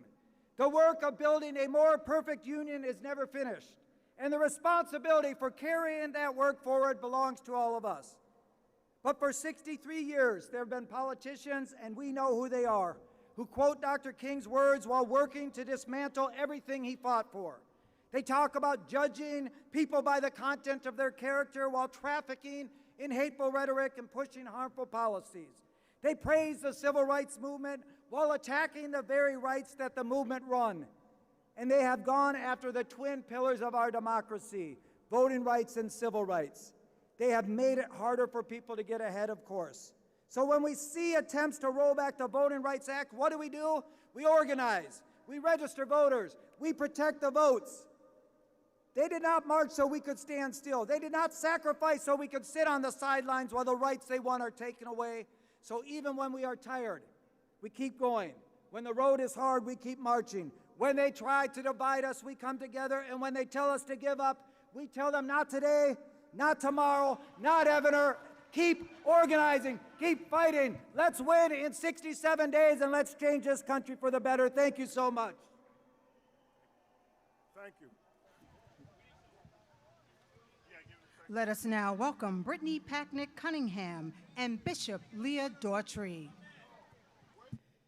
I come to you today representing America's 73 million children. My name is Brittany Packnick Cunningham, and I come on behalf of the Children's Defense Fund, forged 53 years ago out of the faith of our founder, Marion Wright Edelman, and the fire of Mississippi Freedom Summer. And I need you to hear me. It is Freedom Summer again. They are trying to bury our vote, our inheritance, so I say it is Freedom Summer again. The prophet Isaiah told us, and a little child shall lead them. Not the small men in marble buildings, small men who have never met a child they couldn't cut, a school they couldn't shutter, a ballot they couldn't block, small men who put their names on brass plates and their hands on Bibles and then never read them. A child shall lead them. But this country has it backwards. This country wants to lead the children instead of being led by them. Be led by men who've never missed a meal leading a child into hunger. White-collar criminals who've never been stopped and frisked, leading a child into a prison cell. Men who gut the lunch line and gild the ceiling. Men who won't put $1 in a library but can find $1 billion for lockup, and they have the audacity to call that freedom. That's not freedom, that's fraud, and it's dressed up in a flag. So hear me, we are here to flip the script, to let a child lead us. Let a child lead us back to the polls. Let a child lead us back to the register, the rally, and the ballot box. When you are protecting the vote, you're not protecting a party, you are protecting a promise. Vote for your children, vote with your children. Vote because your children are watching. We're not here to whisper, we came to witness and to work. A child shall lead us, not the cowards, not the cynics. A child shall lead us, and we are going to follow them all the way to freedom. Let's go get free.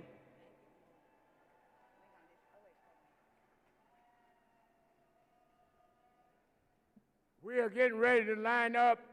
Some of you are moving over. We're going to have a benediction. But Attorney Jennifer Jones Austin, will you come forward? I didn't hear you say nothing today. That's the vice chairman. And she's telling me we got to get out of here, but I want y'all to give her another hand, our vice chair. All right, we got to go. Bishop Leah Daughtry will give us a blessing, then let us line up to our right.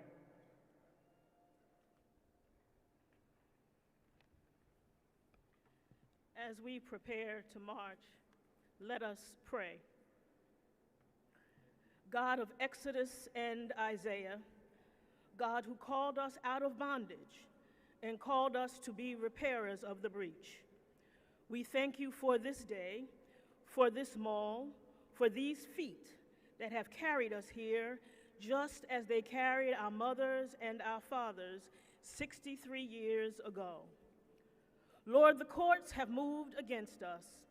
Section 2 has been wounded. Our votes have been challenged. Our rights have been trodden. Our humanity has been questioned. But Lord, you did not raise up a movement to depend on 9 votes. We did not send these marchers out in mourning. We send them out in commission to serve the least, the last and the lost, the left out, the locked out, and the left behind, to be their voice, to be their hope, to be their strength, for the work healed, for the last remember democracy, but two daughters of streets and who marches with us today. We decree and we declare that it is so, and all the people of God say, amen.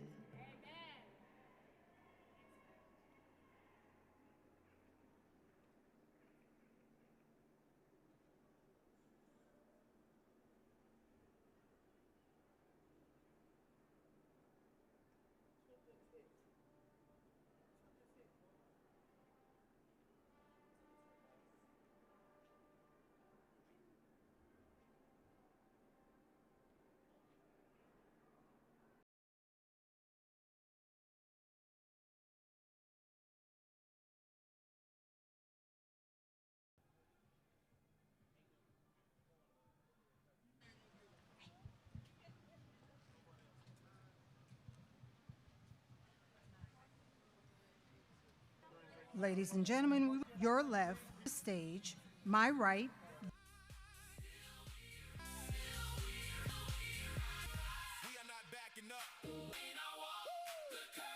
Iterate, we're asking you to drive. Let us march. Your left.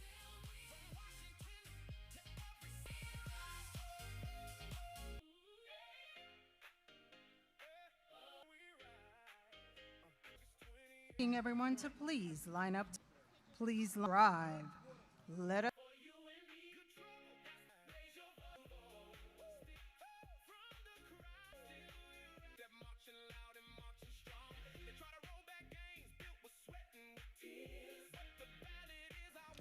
Ladies and gentlemen, once again, we would like to remind you to please line up to the right of the stage, my right, your left, onto Daniel French Drive. Please line up. Let us march.